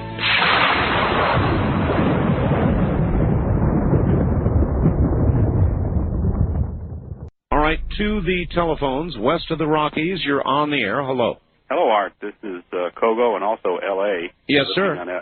In L.A. That situation in Detroit, I don't think is an indictment of society. It's an indictment of this growing urban criminal subculture in every large city. And the story kind of reminds me of a man who was killed during the L.A. riots here in 1992. His name was Mr. Epstein, and he was actually lynched by a mob. Reminds me of the story in New York where the woman was stabbed while everybody watched. Yeah, that was back in the 60s. Yeah. You know, many people were killed during the April 1992 riots, according to the LA Times, but no one was ever brought to justice. And the Times says it's because members of the community, the black community, are protecting these criminals. And I would like to see somebody stir up this pot because people like Mr. Epstein deserve justice. Well, I absolutely agree with you, and you might even say, how many times now has Rodney King been arrested, but not jailed? He has an unlimited get-out-of-jail-free card. Yeah. And so it's sort of the same thing, isn't it? Yeah, I mean, I know the L.A. Times won't even send reporters into many parts of that city now. And it's just like that lady who called in earlier said that there's just this huge population that wants what the other half has. And the only thing between them and the other half is the dwindling number of LAPD and sheriff's deputies. That's a true statement. Yep, that was a good letter. As a matter of fact, thank you. If I can find that letter, I'll reread it. But even now, yeah, here it is. I'm going to reread this. You people in L.A., you'll love this. Hi, Art, love the show. I'm an ex-wife of an LAPD officer. I can tell you my opinion of the whole O.J. Simpson-Mark Fuhrman mess. I believe O.J. did it. And he will get off because of sloppy and or questionable work by LAPD, the coroner's office, crime lab, and prosecution. As for Mark Fuhrman, I know his racism was not only tolerated by LAPD, but sponsored, fostered, and supported by it. Any officer who bucks the status quo won't be able to wear enough bulletproof vests. He or she will pay, most likely with his or her life. Now, I can't hate or outright condemn my ex-husband or his fellow officers. Because I've seen how each one goes to war every day for as long as they last. Imagine fighting in Vietnam or Kuwait for 20 years. Those who do make it to retirement have totally altered outlooks than those of us who have led civilian lives. And let us civilians not forget, there's a vast population out there that feels no compunction to abide by the same laws we automatically obey. We are perceived as the holders of the goods they want, and the police are perceived as the enemy. I'm a civil servant too, but I'm not expected to put my life on the line every day for anybody or everybody else. These officers are expected to do just that. Even their most vocal critics expect total sacrifice on the part of the police with just one 911 phone call, no matter what circumstances led to the call. What is the solution? I have no idea. I find it a pity, though, that Nicole Brown and Ronald Goldman had to die like they did to bring the mess to light. Now, I bet you O.J. gets his kids back. There is absolutely no justice here on earth. Maybe when O.J. meets his maker. That's Jan from San Francisco. West of the Rockies, you're on the air. Hi. Hello. Hello. Is this the Art Bell Show? Yes, it is. Turn your radio off. Yes, it's off now, sir. Okay. Hi. You were soliciting comments earlier about whether this is a quickening or not. Right. Yeah. Well, biblically speaking, and I'm not here to oppose nobody's opinion or nothing, but this is my opinion. Biblically speaking, Jesus said that we were in the last hour, or the last minute of the last hour. I don't think all this is really new. I really think instead that because of our modern technology and stuff that we're just hearing about it more. But that's not to say that I'm in disagreement with the fact that it's happening. Actually, I'm saying that it's been happening for a long time. Well, actually, I'm saying I've been doing this talk show for 11 years. During that 11 years, sir, I have had constant modern communications available to me, television, radio, wire services, all of the, with the exception maybe of Internet that's come lately, but otherwise, right. I've had access to information for 11 years solid, doing a show every night, 5 nights a week. Right. This show, and then 6 nights a week otherwise. And I'm telling you that all events are indeed accelerating. It is true. No, I believe. I didn't say I didn't believe they were accelerating. I'm just saying that these events have been happening on an accelerated basis since that time. Do you understand what I'm saying? Yes, and it sounds like just like what I'm saying. Yeah, exactly. I'm agreeing with you. I see. And I wanted to say one more thing. As far as not just children's eyes being glued together and such, but that the one gentleman earlier that commented on Democrats and Republicans, and he made it synonymous with socialism, I don't agree. I think he can be a Democrat and not be a socialist, and I think he can be a Republican and not be a socialist either, or the opposite of. Well, I happen to agree with that. It's called the Great Middle, and I do agree with that.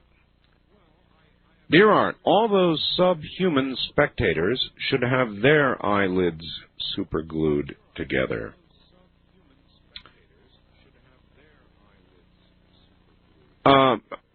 Dear Art, what a bunch of BS. Answer this. Did you or did you not say to Mr. Morningstar that I too believe the earth is alive? Yes, I did say that. What proof do you have? What can you hold in your hands? Silence from Mr. Missouri, Mr. Nuts and Bolts, as I suspect. Not likely, Steve in Santa Barbara. Oh, I know who you are. I said exactly as you quoted me I, too, believe the Earth is alive, and I do. Now, that is not saying that I said, the Earth is alive, I know this to be a fact. Steve, read your own sentence. I, too, believe the Earth is alive. I have a lot of beliefs, but a belief is very different than my stating something as a fact. Do you see that distinction, Steve? I'm not saying something is a fact. I'm not saying it is a scientifically verifiable fact. Believing something, that's a different story. I believe O.J. Simpson is guilty. I don't know it for sure, but I believe it. I generally believe there is a very good chance we are being visited from elsewhere. I believe there is a creator.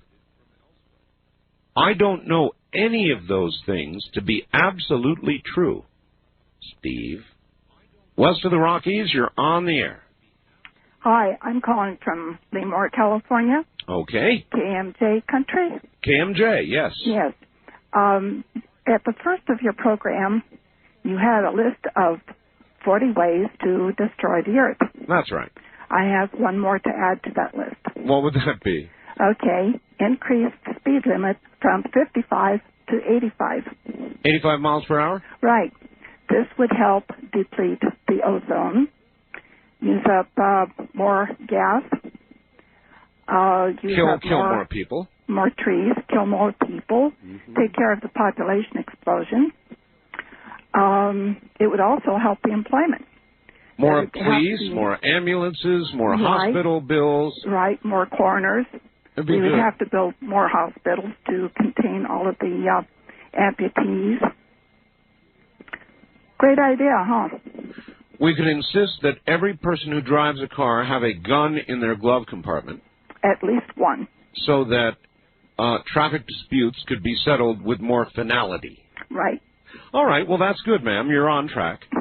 Thank you. I enjoy your program. Keep it up. Thank you. Have a good morning. Art, I took a spin on your web page tonight. This is one of the best I've ever found. Myron McLeod and Keith Rowland have done a nice job with it. Keep playing in Peoria. Don. Thank you, Don. I have not been on my own web page. Isn't that pathetic? I'll have to do that. Here's yet another entry in the Message from Another Star system. If I were sending it, would be, quote, could you come over and play? Patricia in Woodstock, Illinois. Could you come over and play? Yeah, but I can't stay the night. Wildcard line, you're on the air. Radio Free America. Well, there's a voice. Well, I tell you what, it's harder and harder to get through to your program. Well, I'm glad you've made it. Well, I'm glad we got to hear from the sociopath from Kansas City. It sounds like he's drinking his midnight cocktail of sour grapefruit and lemon. Ooh, he did sound sour, didn't he? Oh, he cracks me up. Hey, that Noah's Ark story, quite interesting, especially your caller last night, who seems to know a little about what's going on over there, and the sonic reading that he was talking about. That's why I let that call go on for a bit. That was a good call. Oh yeah, Art. I'm kind of going to lobby here. I've really wanted you to do that on either this show or on Dreamland, to have that guy that's doing the research. I'd love to. Also about the Ark of the Covenant. Yep. That's really fascinating because what do you think would happen if they had literal proof that the Genesis, that far back, that it all happened as described?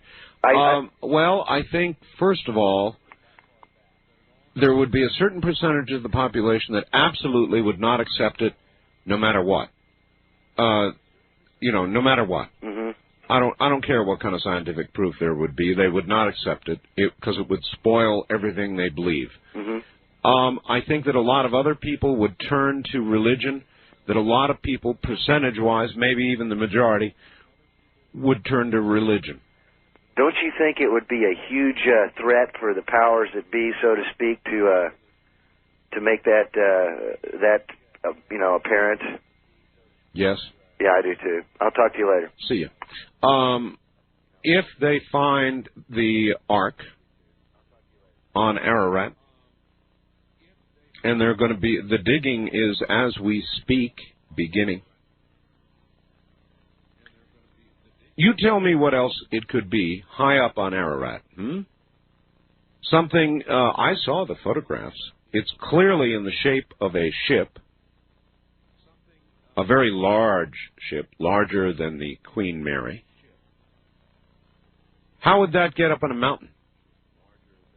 I believe the stats I heard quoted the other night on Encounters were that it is better than 100,000 to 1 that it is not anything from Mother Nature. Okay? Think about that. 100,000 to 1 that Mother Nature could have formed this perfect ship-like object up there on Mount Ararat. Coincidence that it was seen right after the earthquake there on the day the nation of Israel was formed? Boy, that's some coincidence, huh? East of the Rockies, you're on the air. Hello? Mr. Bell. That's me. Yeah, I have a lot of empathy for you with the gentleman that called in and complained about you raising the subscription. Oh, yeah? I mean, hasn't he ever heard of inflation? You know, I subscribe to Harper's. I pay like $10, $12 a year. New Yorker, I pay like 33 cents an issue. They've been in business for 100 years. You're trying to put out something new. Yep. You know. What I wanted to talk to you about was, you know, the woman in Detroit. Yes. 33-year-old. You recall Kitty Genovese in New York City? I do, yes. There were at least 40 people. You know, this occurred, you know, in the middle of the morning, too, where a man was beating and raping her in front of a brownstone. That's right. And everybody watched. They all looked out their windows. They looked out. I think a couple people called, but in New York City, sometimes the police are, you know, a little slow in getting there. But they were so slow that he came back an hour later. You know, let me say and this. And killed her. Sir, let me say this. Then, that many years ago, that story stood out.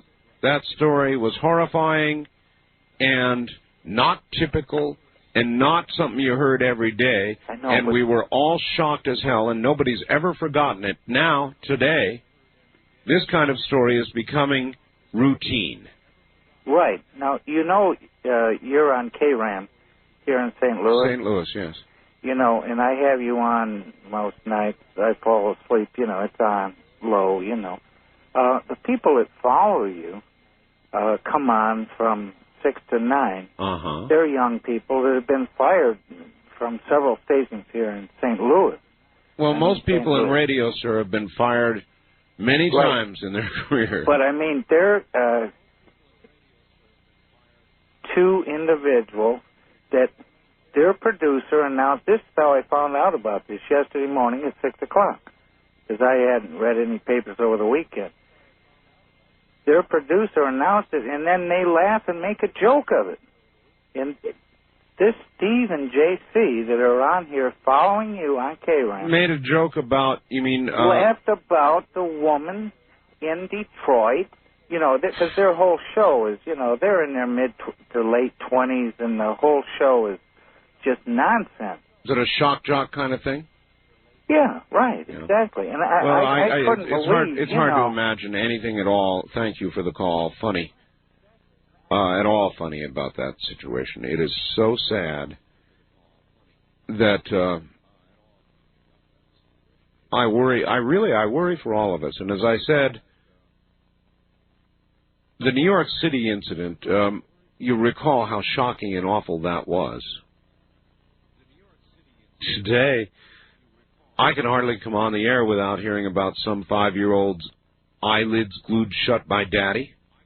One child who kills another, a lady jumping off a bridge. Mama throwing a baby out of a window, crack mom. I really could go on and on and on. In other words, what once was shocking and very unusual today is becoming, I guess we're all getting a little numb. And I'm sorry, but it's getting to be the norm. I'm Art Bell, and we will be right back. You're listening to Art Bell, Somewhere in Time on Premier Radio Networks. Tonight, an encore presentation of Coast to Coast AM from August 22nd, 1995.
Somewhere in Time, tonight featuring a replay of Coast to Coast AM from August 22nd, 1995. From John in Escondido. Dear Art, you're so negative. I wonder why. Today's current programming has a tendency to be that way. Heck, it's hip. It's what we do. We focus on negative because we like to know things are worse for others than for ourselves. It keeps the responsibility other people's, in quotes. We are selfish and spoiled. Art, to actually be responsible in this day and age is being made criminal. Therefore, more and more people are becoming criminal. They're caring less and less. It's really too bad. John. Thank you, John. Art. That's got to be one of the funniest things I've heard in a long time. What if the aliens that came here, or are here, are all gay? How absolutely hysterical. I'm not gay, but I don't really give a... I can't read that word, sir. I don't give a... You know what? If somebody or anyone is, everyone freaks out too much about the whole subject, including the gay community. Well, I don't know. It's just one of those dumb things to consider. I mean, it's eminently possible, isn't it? If there are aliens, who's to say their reproductive systems mimic ours? Who's to say they even have different sexes? So, what if it was just one sex? We couldn't handle that, could we? We'd probably be at war, shooting them down.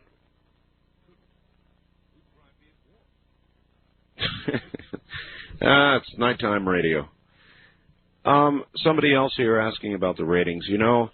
I don't. It's almost a good subject. I don't know why the ratings are so high for this program. Everywhere, not just in one place, but everywhere. The ratings are just absolutely flat out, unbelievably high. You tell me. There's people that are getting angry at me for it. They're actually getting angry at me for it. And I think it's because they don't understand it either. To them, they listen to the program and they go, what is it? Why? How come? And this is, these are some other broadcasters, and I wouldn't begin to know to tell them, or even you, or myself. I don't know why, fully. I don't understand fully why. It has to do with the format of the program. There's no magic here. It's just open radio. As far as I can see, that's what seems to be doing it. It's just open line, blah, blah, blah, whatever comes up, radio. maybe they're angry about it because their formula is not achieving the same thing. And I guess I would only say, look, anytime you follow somebody's formula, it's like marching behind Rush Limbaugh, in lockstep. We all do our shows that way. Then pretty soon they're too much the same. There's just one Rush Limbaugh, not a million of them out there. And there's, I'm thankful, I think, just one of me. And so I do the program the way I do it, and I'm thankful that it works this way. I don't want to make anybody angry about it. I don't even like feeling that anger. So I don't know what to say about it. I've got a couple of faxes about that here. West of the Rockies, you're on the air. Hello. Yes, Mr. Art Bell. That's me. Your friend Charlie, Mr. Illiberal in California, certainly shows his mentality or lack thereof by his comments. What he shows is his hypocrisy. Now, you notice he wants to take everybody's gun away, but he says if it turns into a Mad Max world, he's going to take his and, be part of the Mad Max syndrome. That is for sure. Any gentleman on the scene there would have certainly defended not only her life but her honor. I think if it turned into a Mad Max society, he would be roadkill. Maybe it is turning into a Mad Max society. It sounds to me what just occurred up in Detroit is a big step in that direction. Well, I think people take this whole quickening thing a little bit too far, but I do agree with you. Do you believe or not believe that they have painted the entire top of the Space Needle as the Wheel of Fortune? Well, as you know, Art, I am in Bellingham, Washington, so I'm very close, and I doubt that very much so. So you don't believe that? No, I do not. Would it be, in your estimation, a travesty if it was true? If it was true, it would certainly be shine a negative light on our society. All right, yes. Thank you. All right, the west of the Rockies line is now open for Seattle, Washington only. We're going to settle this right now. Have they done this or not? Is this true or not? I almost refuse to believe it. Now, I know, don't send me any more photographs. 2 people now have sent me photographs showing the top of the Space Needle painted as the Wheel of Fortune. I kid you not. It is the wheel. Now, I was there. I tried to broadcast from the Space Needle. That's a long story. But I refuse. I don't believe it. So the west of the Rockies line is open for Seattle residents who will tell us the truth about the Space Needle. It just can't be. Tell us it ain't so. Are you in Seattle? Yes, I am. You are? All right. What is your first name? Dusty. Dusty, are you on a speaker phone? No, I'm not. All right. Dusty, what do you know about this? Well, I just picked up today's issue of the Tacoma News Tribune. Yes, sir. And the front page of the local section. Yes, sir. Has a giant color picture. No. From above the Space Needle. No. And true to life, there's the Wheel of Fortune. No. Yeah, believe it or don't. What a travesty. I guess they're coming to town to film, so they painted the top of the needle to look like the wheel.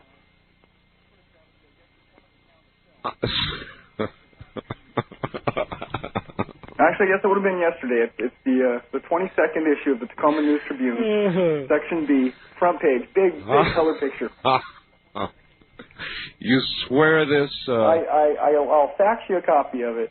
No, I've got a copy. I mean, if this must be the picture. Oh, God, I've got it here. It shows I would say the closest, let's see if I'm right. There's the $500 and the $350 and a blank spot in between.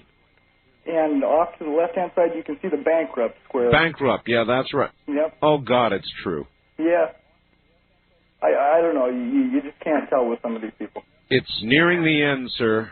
I'm telling you. Have a good morning. Hey, one comment for you. Yeah, sure. What happened to the Gold Rose Company?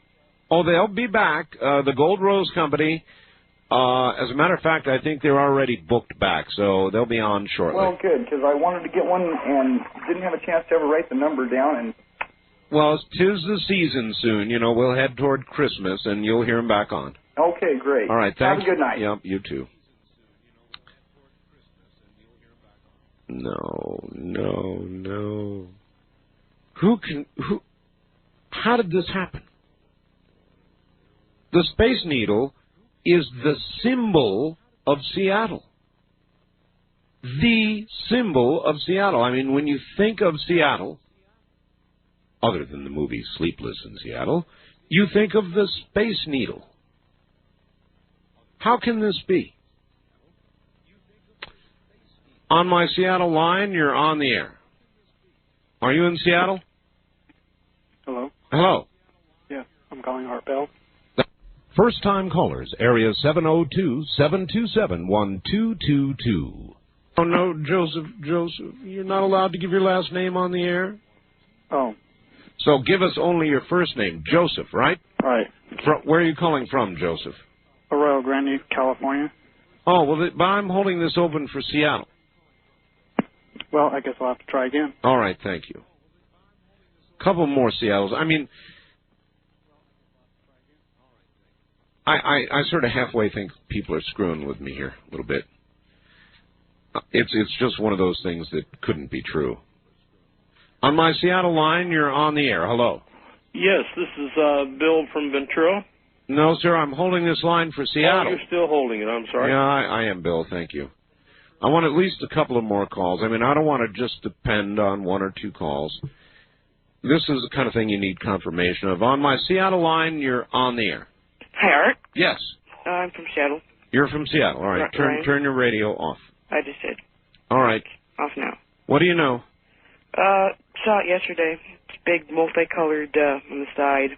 On the top, it's got the Wheel of Fortune. The Wheel of Fortune. So now the Seattle symbol is a little bit more colorful. All right. Let's try this angle with you. How do you feel about that? How do you think Seattle feels about that? I mean, wait a minute. Let me even back up further. Am I right? Is the Space Needle the Seattle symbol? I mean, for not only the nation, but the world. When you think about Seattle, you think about the Space Needle? Pretty much. I really don't think about it that way, but I guess it could be to other states. I don't know. So is there a sort of sacrilege to putting the Wheel of Fortune on it? I think it's kind of stupid. It, makes it kind of colorful, but that's about it. Does it sadden you as a Seattle resident? Yeah, pretty much. All they're missing is a statue of Vanna White on top, you know? Picture of Pat on the elevator. You know how you... this is really going to seem irreverent, but, I believe it's down near Buenos Aires or in... somewhere in... where is it anyway? It's in... I think maybe Brazil, where they have this very dramatic statue that they'll zoom in on with a helicopter. You've seen it, haven't you? I might have, if you describe it. Somehow I see that, except Vanna White on top of the Space Needle. I mean, it's a logical follow-up to what they... So this really is real, huh? Yeah. I first I didn't know it was a Wheel of Fortune. I just found out tonight that it was. All I could see from the side was, red, yellow, and, other colors. All right, sir. Thank you. All right. I'll open the line for everybody now. It's true. I guess it's true. It's the quickening. First-time caller line, you're on the air. Hello. Art, hi. This is Jane in Seattle. Good. Can you hear me clearly? Very clearly, yes. Oh, good. It's true. They painted the Space Needle. My folks celebrated their 52nd wedding anniversary on top of the needle tonight. Really? Yes, really. How is this? I mean, this must be, or is about to be, a big topic of talk radio in Seattle. I mean, I would like to know what Seattle people generally feel about this change. Well, I decided not to worry about it too much because other topics that you cover on the air are much more brain-grappling than the painting of the Space Needle, and I'm just going to trust that eventually they'll repaint the Space Needle to its original pretty hues. After the flap of Wheel of Fortune is over with, I'm trusting they will repaint it back to its typical Seattle grace.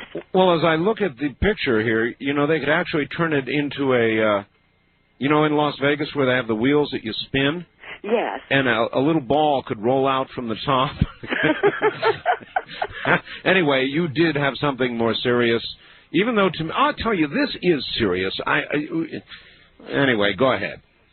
Oh, that's all right. I was just addressing the seriousness of the issues you usually cover on your program. And, well, we cover anything, and I got this picture of the Space Needle, and I don't know, it seemed like sacrilege to me somehow. Well, since we're down usually at the bottom and not flying over the needle, Yeah. I guess we don't have to look at it quite in the same perspective as what you experience looking at it in the newspaper from the top. And I find it rather interesting and somewhat humorous, and I really can't take it that seriously because up to this point I've not flown over the needle to see what it looks like. I was over the needle about 2 weeks ago coming back from... Well, now, wait a minute now. The restaurant is above that, right? I believe the great painting is above the restaurant part. Oh, it is. Visible from the air, is my understanding. Well, okay. That's right. The restaurant is literally in the round area. Yes, it is. So even the people in the restaurant don't have to look at it, really. That's true. All they have to look at, really, are the gorgeous Olympics and the gorgeous Cascades and the sunsets and the sunrises and the rainbows we have around here. That's what... Now, would you feel that it would be going too far to have a giant statue of Vanna White on top? That's going way too far. I prefer a replica of the Statue of Liberty to a statue of Vanna White. Then I would object. With the state of America today, my dear lady, a lot of people would not be able to tell the difference. Isn't that the truth? Thank you very much for the call. Thank you, Art. And talking with you. Take care. You must continue to laugh occasionally. Even at things that don't seem like they should be laughed at, so as not to cry.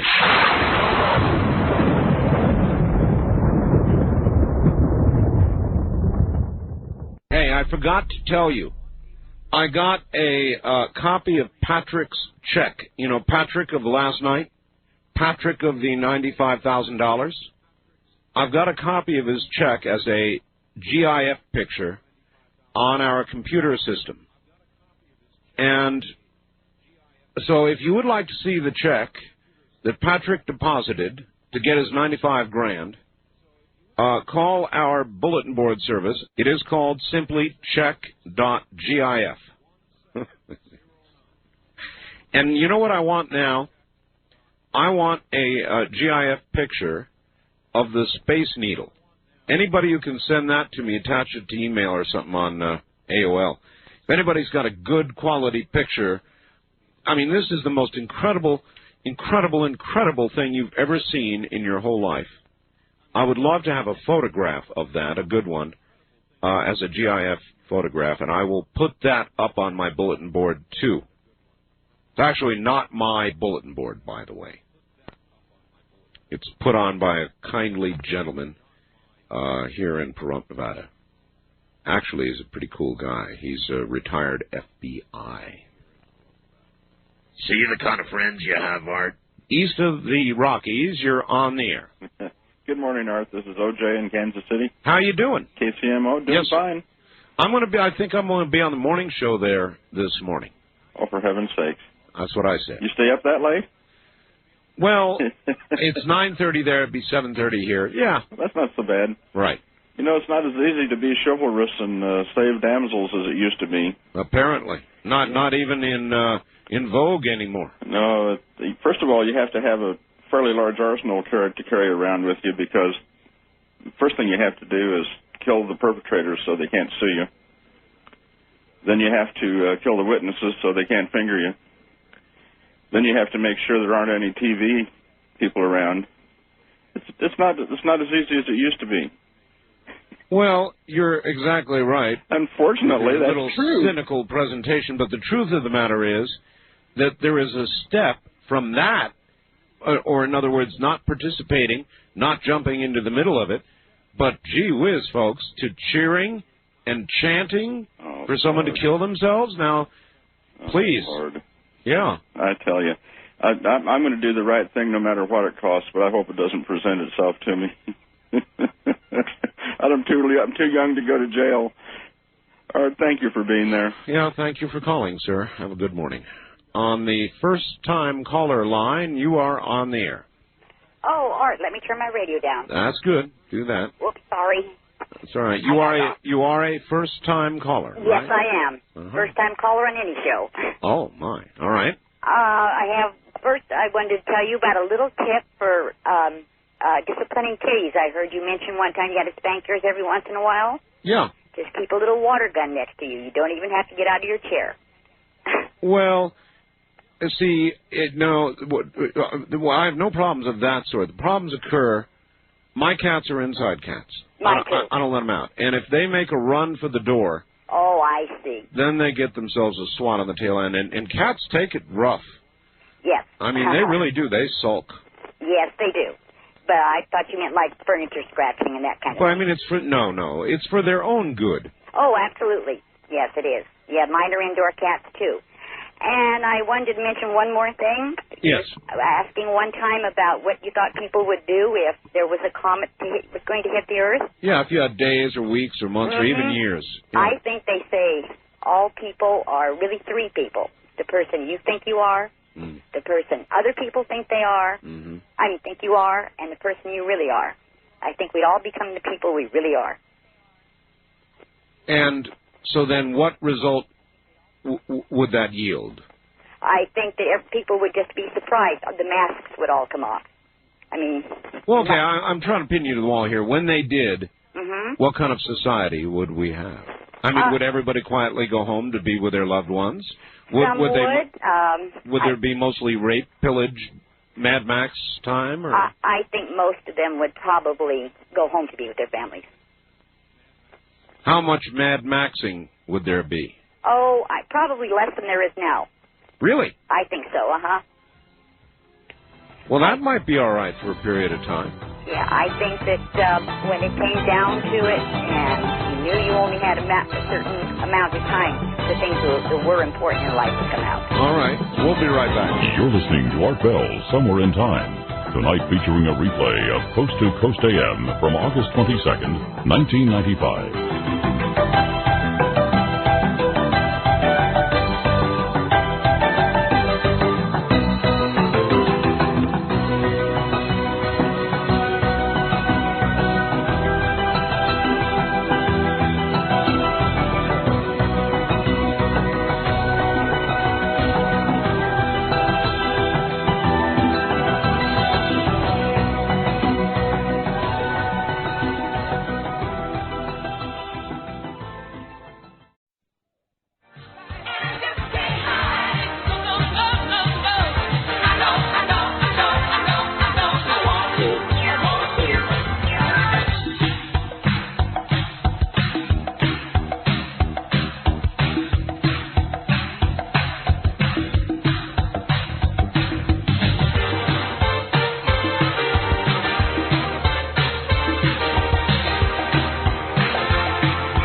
Radio Network presents Art Bell, Somewhere in Time. Tonight's program originally aired August 22nd, 1995. I'm wondering how our society is going to absorb this whole Roswell autopsy film. It's a very interesting question. It will depend, of course, on how they present it. If it's with a wink and nod and a chuckle, maybe it'll just roll over everybody. If it is presented seriously, there may be an impact on society. Art, the horrendous things that are taking place in our current world makes one wonder if somehow as a species we are thinning out our own overpopulation problems. Maybe. Perhaps there is a kind of species consciousness that works within the balance of nature, and this is simply man's way of keeping that balance in check. Sort of a lemming kind of deal, right? Or perhaps our world is but a mere image of Sodom and Gomorrah, oh boy. Remember, there were many atrocities taking place there, from open murders, child molestation, homosexuality, bestiality, stealing. Are we doomed to repeat the past because we did not learn from history? But, just like in Sodom and Gomorrah, remember God sent his messengers to collect and rescue the few godly people from that place before God utterly destroyed it. Something to think about. Carol, KFYI. Well, could be that if they discover it is indeed the Ark on Ararat, that people will begin to do some deep thinking. In other words, at one point previously, God saved those who were in the Ark, sort of drowned everybody like so many ants in a bucket with a bucket of water tossed on them. I mean, that's about exactly what it amounted to, right? So if they find the Ark up there, and that's true, it's going to provoke a lot of very deep thought, isn't it? Because what was done once certainly could be done again. History and Sodom and Gomorrah. Well, anyway. East of the Rockies, you're on the air. Good morning. Yeah, hey, Art. Hello. Yeah. Where are you? Pleasantdale, Nebraska. Okay. Glad to have you.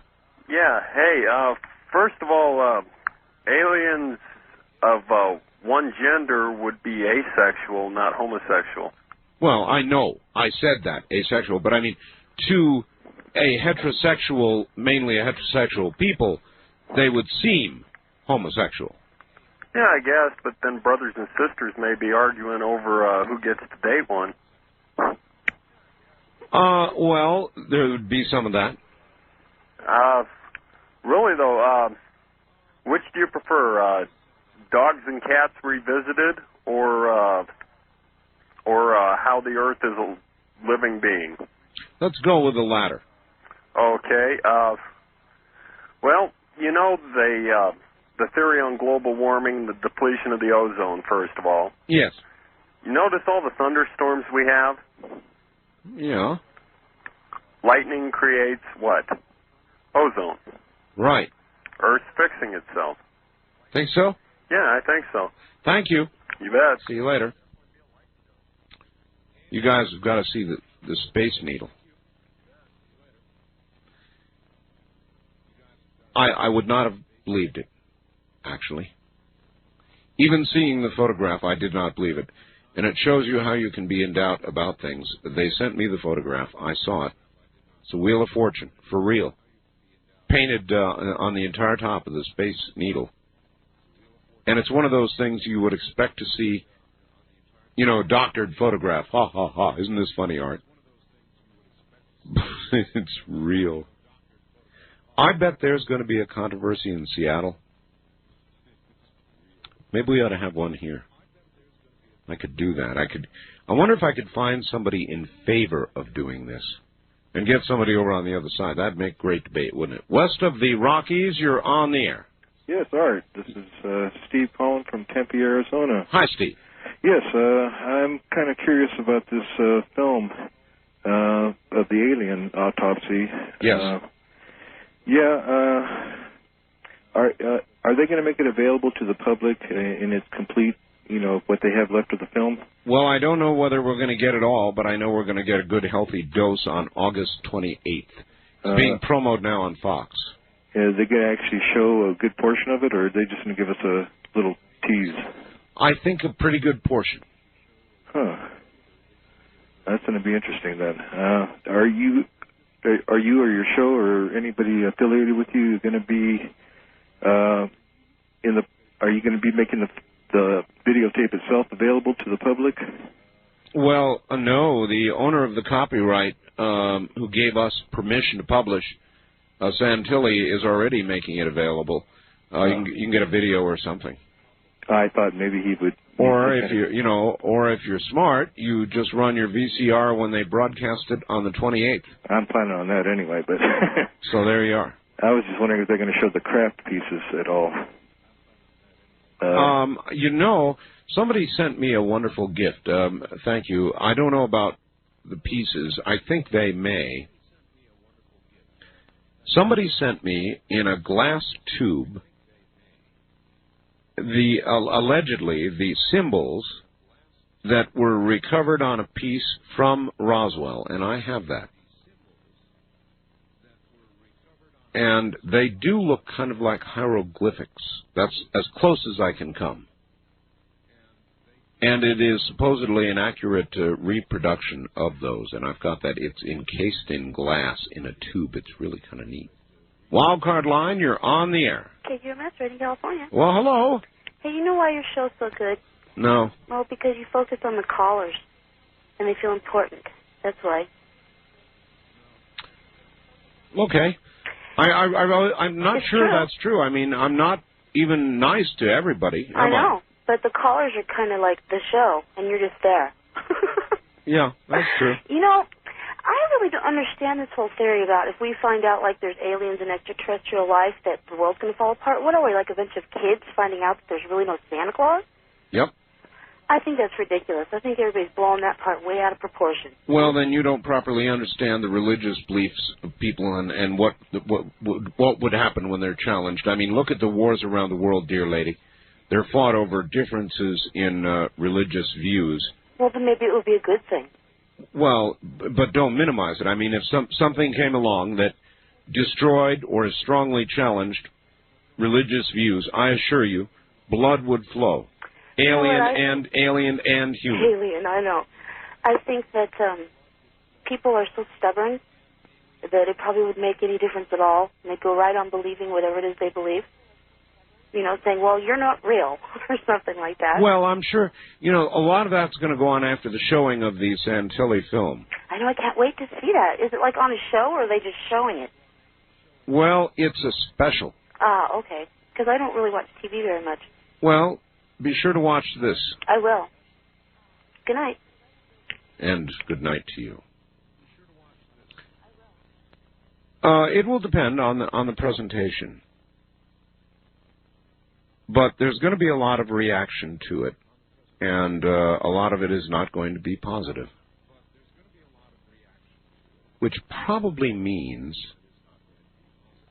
that even if there really was sudden absolute proof of aliens, a substantial portion of the population simply would refuse to believe it.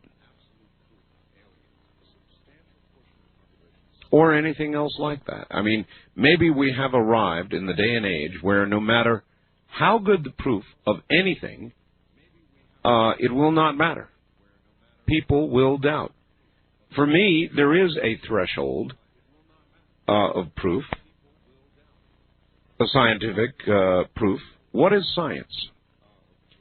It is the ability to prove something by repeating it and achieving the same result time after time. You can prove something.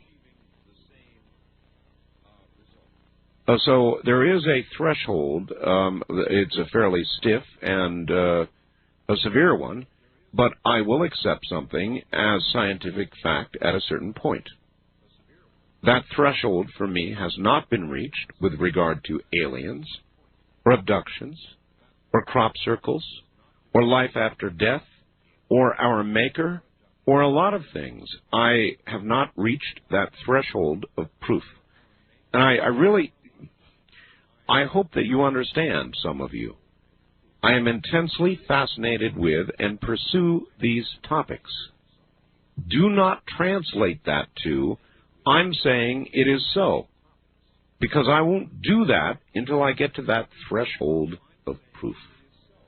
West of the... would have been. Wildcard line, you're on the air. Hi, Art. This is Dick calling from Kaneohe, Hawaii. Well, hello. Hi, how are you? Very well. You've discussed this, and I've missed it. But this is something I'd like to bring up concerning the pictures of the aliens. Sure. There have been so many people who claim to have been abducted, right? Yes. Have any of them looked at the picture and said, oh, these are the people that have been coming and getting me? Nobody I've talked to yet. Well, one lady. What did she say about it? Those are the people that got me. Roughly that. Yeah, I did talk to one lady who said that. Mm-hmm. Yeah, it seems that if there are the thousands of people that are being abducted night after night, that some of them would come forward and say yes or no. It's a very, very interesting thing. You've got to remember, other than, say, my newsletter, which, got permission to publish these photos, and some other various leaks on the Internet and so forth, the general public has not yet seen these. Well, you're right there. I mean, I'm a net head, so I'm on the World Wide Web all the time, and I've seen it for weeks. So, yeah, I guess that they haven't been widely distributed. How do you think the American public will absorb this information? It's a hell of a question. I mean, when they show it, if they just show it, what do you think will be the result? Well, I don't know, because I consider myself a reasonably intelligent human being, and for years the subject of UFOs was something that I never really thought about. I thought, well, yeah, there probably are aliens. I don't know if they're coming or not. I saw so much of the tabloid stuff, and one night driving home from work, I happened upon your show, Dreamland. Yes. You were interviewing John Mack, and yes. My goodness. And I went home and listened to it till late in the night, and I went, these guys aren't crazy. Oh, no. And so I started listening to your show, and I started reading the literature, and there is this wealth of information from credible sources. I know. That people don't know anything about. It just isn't out there. I know. I'm a reporter at a television station in Hawaii. And you are? Oh, yeah. Well, and if I tried to do a story on any of this, and I did, we had those sightings in Kaneohe last January with some lights in the sky. I recall. Yeah, and my news director said, "Well, we can't put this on the air. This is crazy. It's just too. There has been I believe, such a good job of discrediting this that the general public, it just goes right over their head. They just think it's tabloid stuff. Mm-hmm. So I don't know what's going to happen." Well, I really appreciate your comments. Thank you. I am past the point of letting it bother me. As I say, it's an open line talk show, and a lot of you have decided you've gathered here to talk about certain topics. I'm not going to stop you. I'm fascinated by them. I've been investigating them for years. I will continue to do so, always in the hope that we will together approach that threshold of proof. And so you just keep working toward that. In the meantime, these are all fascinating things, and I, for one, will continue to pursue them until they come and take me away. Ha ha. They're coming to take me away. Ha ha. Hee hee. Ho ho. Remember that one? Got to be old enough for that one, too.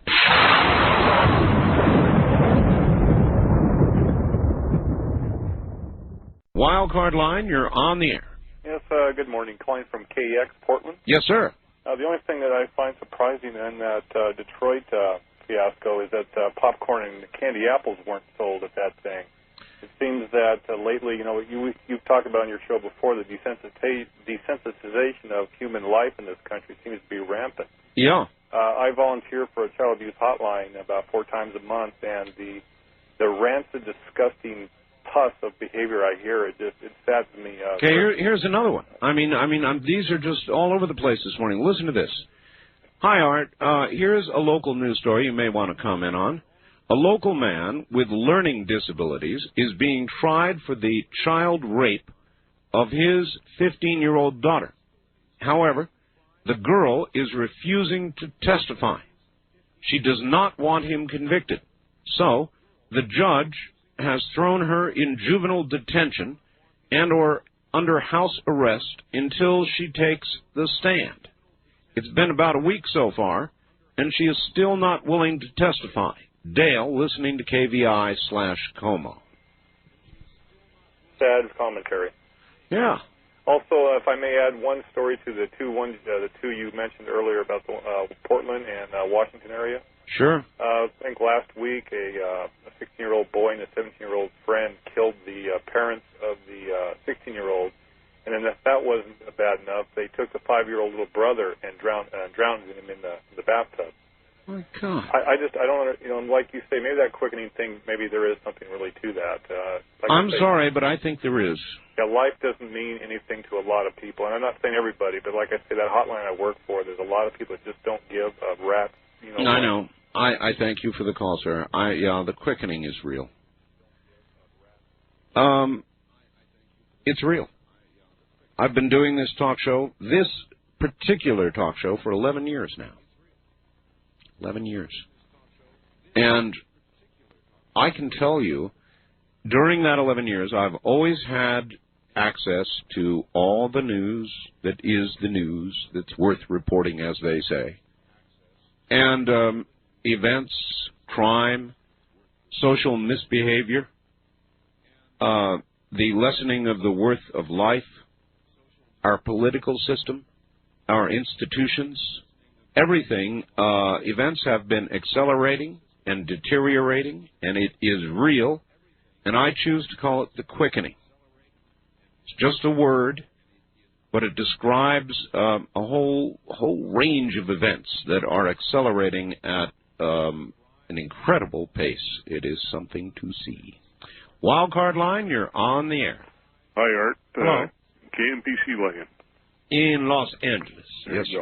Hey, remember when they were talking about, this goes back a little bit in time, but about how the, I guess gang people were putting the damper on drive-by shootings, in L.A.? Well, it was the Mexican mafia, sir. Yeah. Well, the thing is, I think that's a bunch of hooey, because they had recently, within the last 2 weeks, a shooting up in Boyle Heights where a 14-year-old kid was killed. A news crew went around and started interviewing the people in the neighborhood, and they said, if anything, the shootings on the street are worse than they've ever been. So I think there's a little bit of fallacy there as far as, what effect this has been having as far as, Well, maybe it had an effect, and a very short one. Yeah. Hey, when you were talking about genderless aliens. Yes, that's right. Well, what would these prophylactic companies do? They would still need prophylactics, sir, because even aliens of a single gender, which presumably would have, fingertip to fingertip, or whatever it would be, however their mating habits would be, would still have concerns about not wanting to have little alien children when they didn't want to have little alien children. So no doubt those companies would simply adapt. And I don't want to say any more about that. We're going to break here, and we'll be right back. You're listening to Art Bell, Somewhere in Time on Premier Radio Networks. Tonight, an encore presentation of Coast to Coast AM from August 22nd, 1995.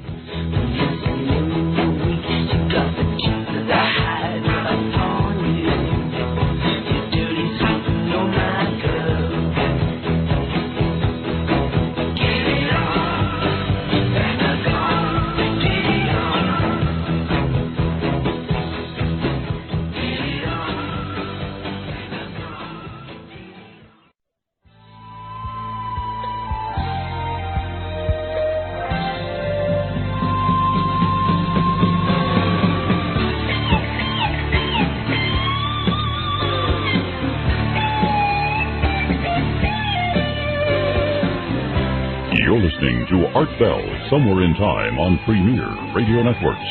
Tonight, an encore presentation of Coast to Coast AM from August 22nd, 1995. Well, this is just what I needed to top off my morning. It's from Martin. Up in Como country, KVI country, Wheel of Fortune country. Can't believe it. Hi, Art. I just heard on the 3 a.m. news that several teenagers are being held on charges of animal cruelty. Apparently, they hung 2 cats at a cemetery in the Queen Anne Hill area of Seattle. Maybe they're related to Stephen King of Pet Sematary fame. In any event, the quickening moves on. However, for these kids, it may be the slowing. Washington state laws makes deliberate acts of cruelty to animals a felony. And so it should be. You know, if I were to add up the stories I've had out throughout the night tonight and read them all at once as a 10-minute newscast, I would leave you in tears. I'm serious. The cruelty of human beings to human beings and to animals and to everything around them has grown to the point where you could take a night like tonight, combine the stories, put them all together, and probably take some of the strongest people out there to tears. They're saying now this girl didn't jump, she was pushed off the bridge. East of the Rockies, you're on the air. Mr. Bell? Hello? Yes. I was just listening to what you're talking about, cats and kittens. Where are you? I'm in St. Louis. Yes, sir. My Turn your radio off, sir. I have my radio off. Okay. No, you don't. Thanks for the call. A wild card line, you're on the air. Hey, good morning, Art. This is Bill from Portland, KEX. Hi, Bill. Hey, can I just run one quick thing about Absolutely Fresh Flowers? Sure. It's a great deal. I've done it myself. The one little teeny flaw that I found in it was that I sent them to my wife as a surprise, and I put on the card, guess who? And they signed my name at the bottom. But that's just a minor flaw. The deal is astronomical. Wait a minute now. You send them to your wife, and it was supposed to just say, guess who? Well, they asked. But they actually put your name when you didn't want them to, is that correct? Well, I don't know if it... They asked who they were from, and I said... No, I just want to get straight what happened. You wanted just guess who on the card without a name? Well, they asked me who it was from, and I said, well... It was no, sir, please answer my question first. You sent it, and your instructions were to just put guess who on it? Yes. Not your name? No. Thank you. Maybe they figured they were doing you a favor. They did all around, believe me. On this subject about that poor gal in that bridge incident, yes. I've been in towing for years, and I tell you, if you can put a ring and a curtain around an accident scene of whatever magnitude, you could get more money out of it than the Tyson fight. I tell you, the people out there are sick with this. And I've been to dozens and dozens of fatalities, and I've seen more accidents from the rubbernecks going the other way. Yeah. You know, the fender benders and the bumper bumping. But still, sir, it's a long way from that to chanting jump, jump, jump, or whatever. I don't know, Art. I've been there at the fatalities and stuff and seen the people robbed, their cars pillaged. I tell you, people don't have a conscience over any of this stuff anymore. And I might be wrong. It was my understanding that she had bumped a couple cars before this happened. Yeah. On a hit and run.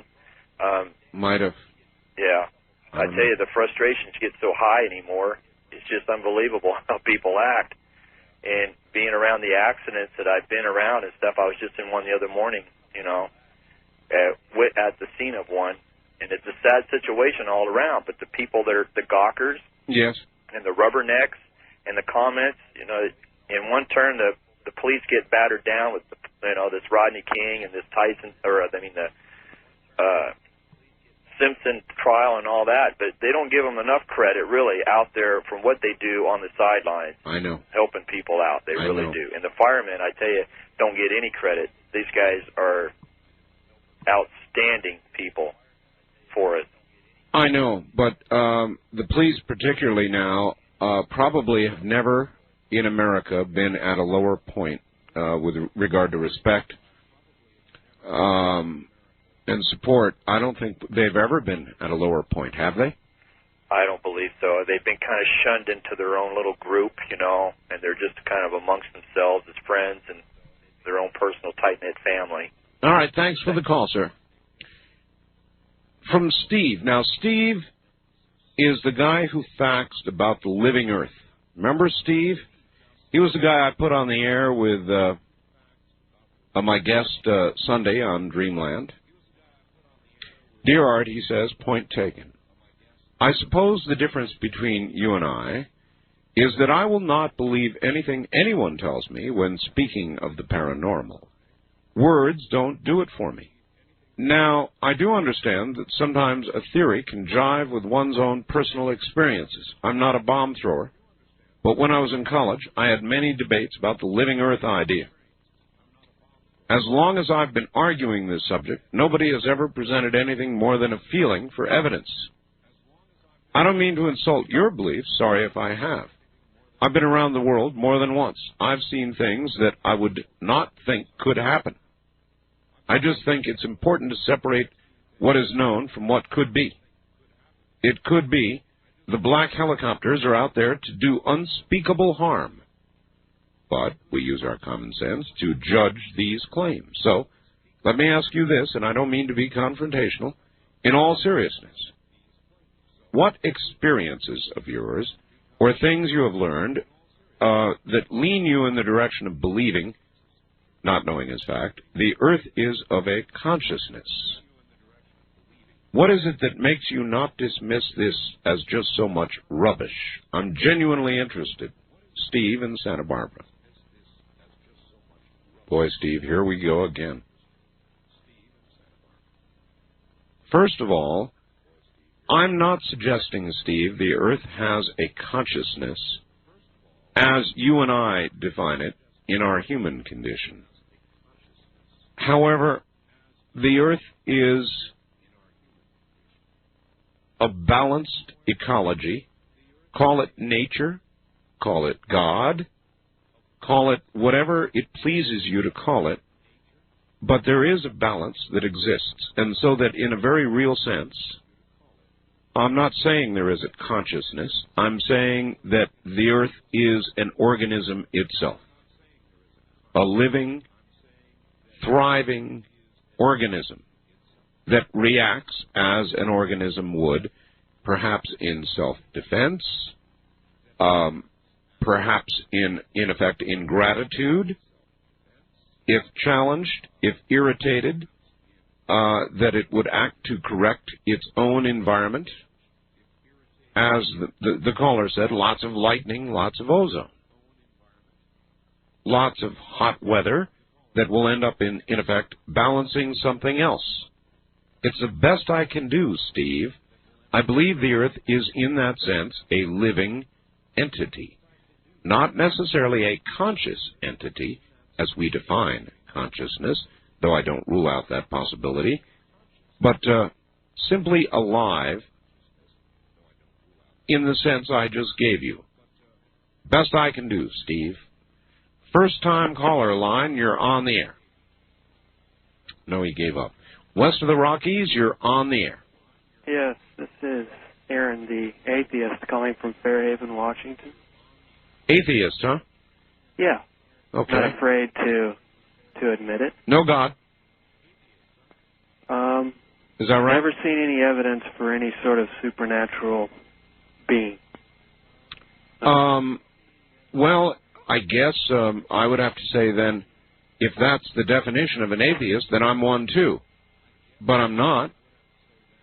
In other words, even though I can't see it and put my hand on it, I don't declare it not to be any more than I declare it to be.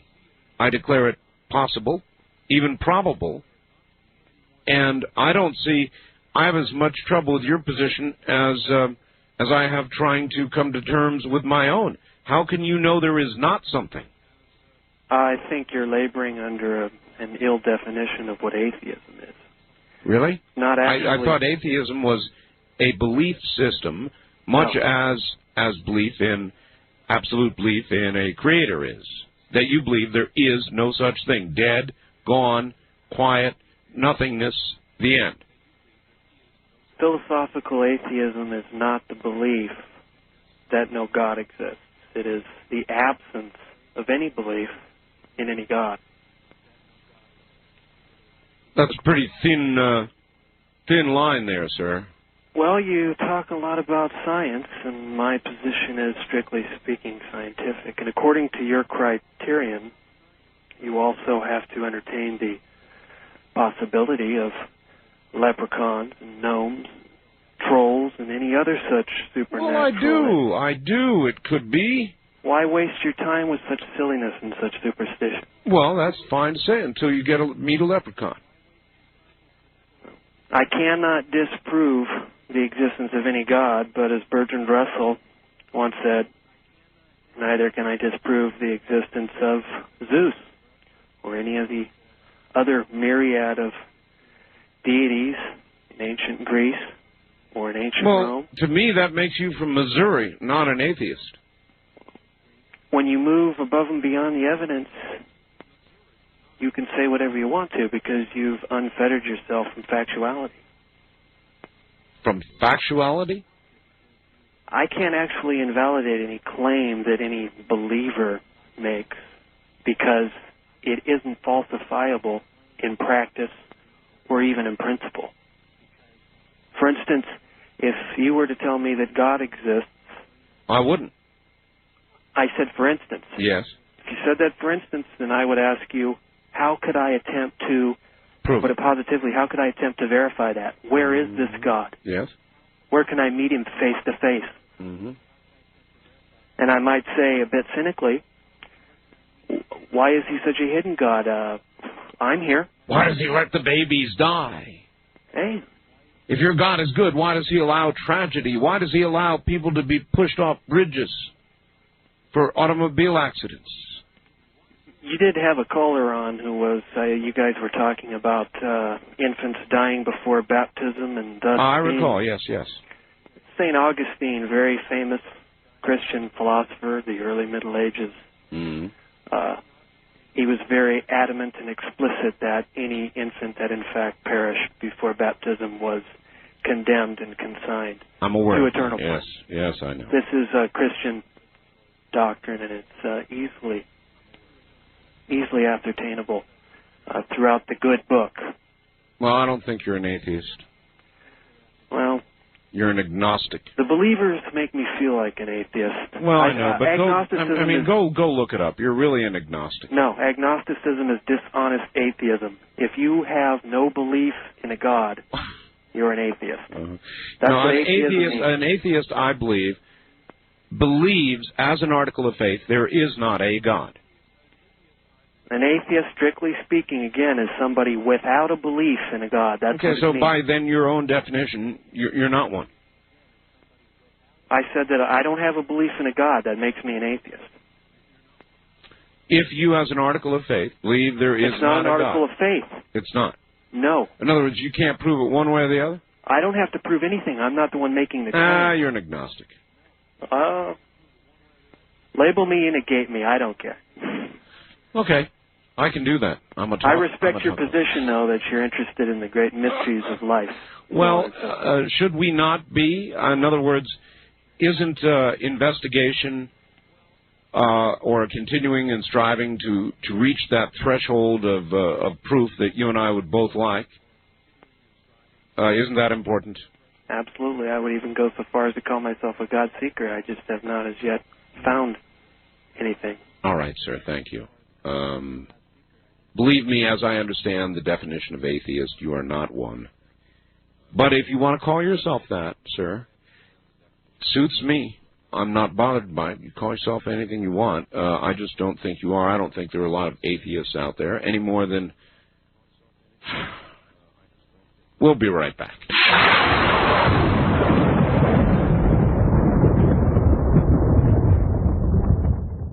On our West of the Rockies line, you're on the air. Hello there. Going once, going twice, gone. Wildcard line, you're on the air.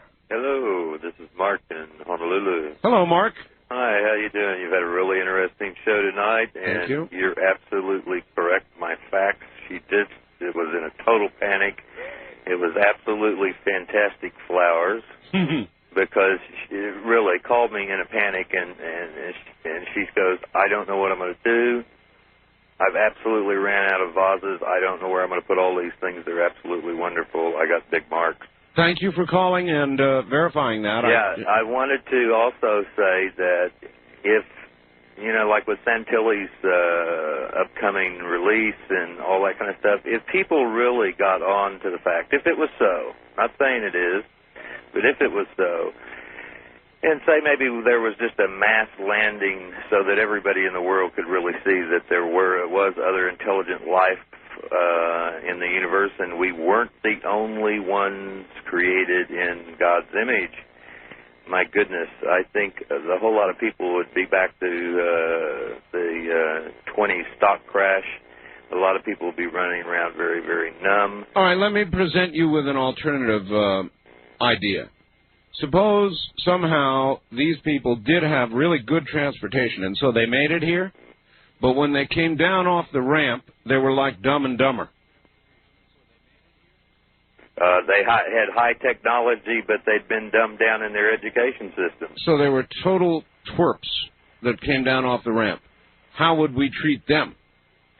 That would be a good question. I wouldn't know. I would imagine under, at least in this country, I think that most things, depending on how many there were actually there, if there was just a shipload, they'd probably be whisked off. No, I'm going with your scenario, that they would be landing all over. There would be thousands and thousands of them, and they were all mental...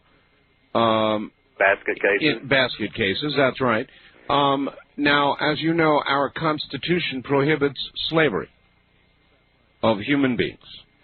Well, yeah, supposedly, but I would imagine that under the circumstances right now, I would say the scenario would go that they would be put institutionalized and studied, and their technology would be whisked away and reverse engineered as quick as they possibly could and use it for other purposes.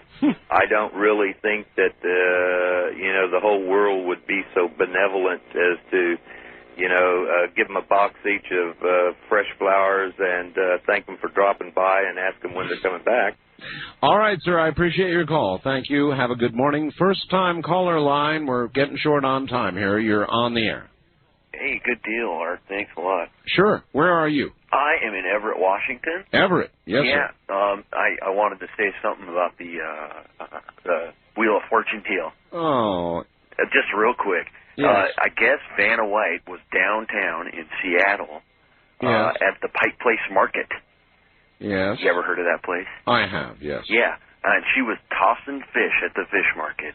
She was? Yes, that's what I heard on the radio this afternoon. So. But would you think that it would? I mean, how do you feel about having this on the Space Needle? I want your true feelings. Well, I don't think that we really need it. I mean, it's kind of a defacement of something that. I mean, if you look at products that come from Washington State, isn't the Space Needle sort of sacred in a way for Seattle? I think it is. You look at products that come from Washington State that go all over the world, and you see pictures of the Space Needle and everything, and you just, I don't know, it kind of makes me sick to think that we are so commercialized in today's world that we need to see things like that. I can only see it topped off with a rotating giant statue of Vanna White. Yeah, that's about as far as they could go. That's about the only way they can top it, so to say, I guess. Well, maybe they painted it all up there with water-soluble paint, and God knows you get lots of rain in Seattle, so... Exactly. That's a quickening. I gotta go, sir. We're out of time. So, tell America good night. Hey, America, good night, and thanks a lot, Art. We'll talk to you some other time. All right. That's it. Clock says we gotta go. I can't believe it. We'll be back again tomorrow, I think.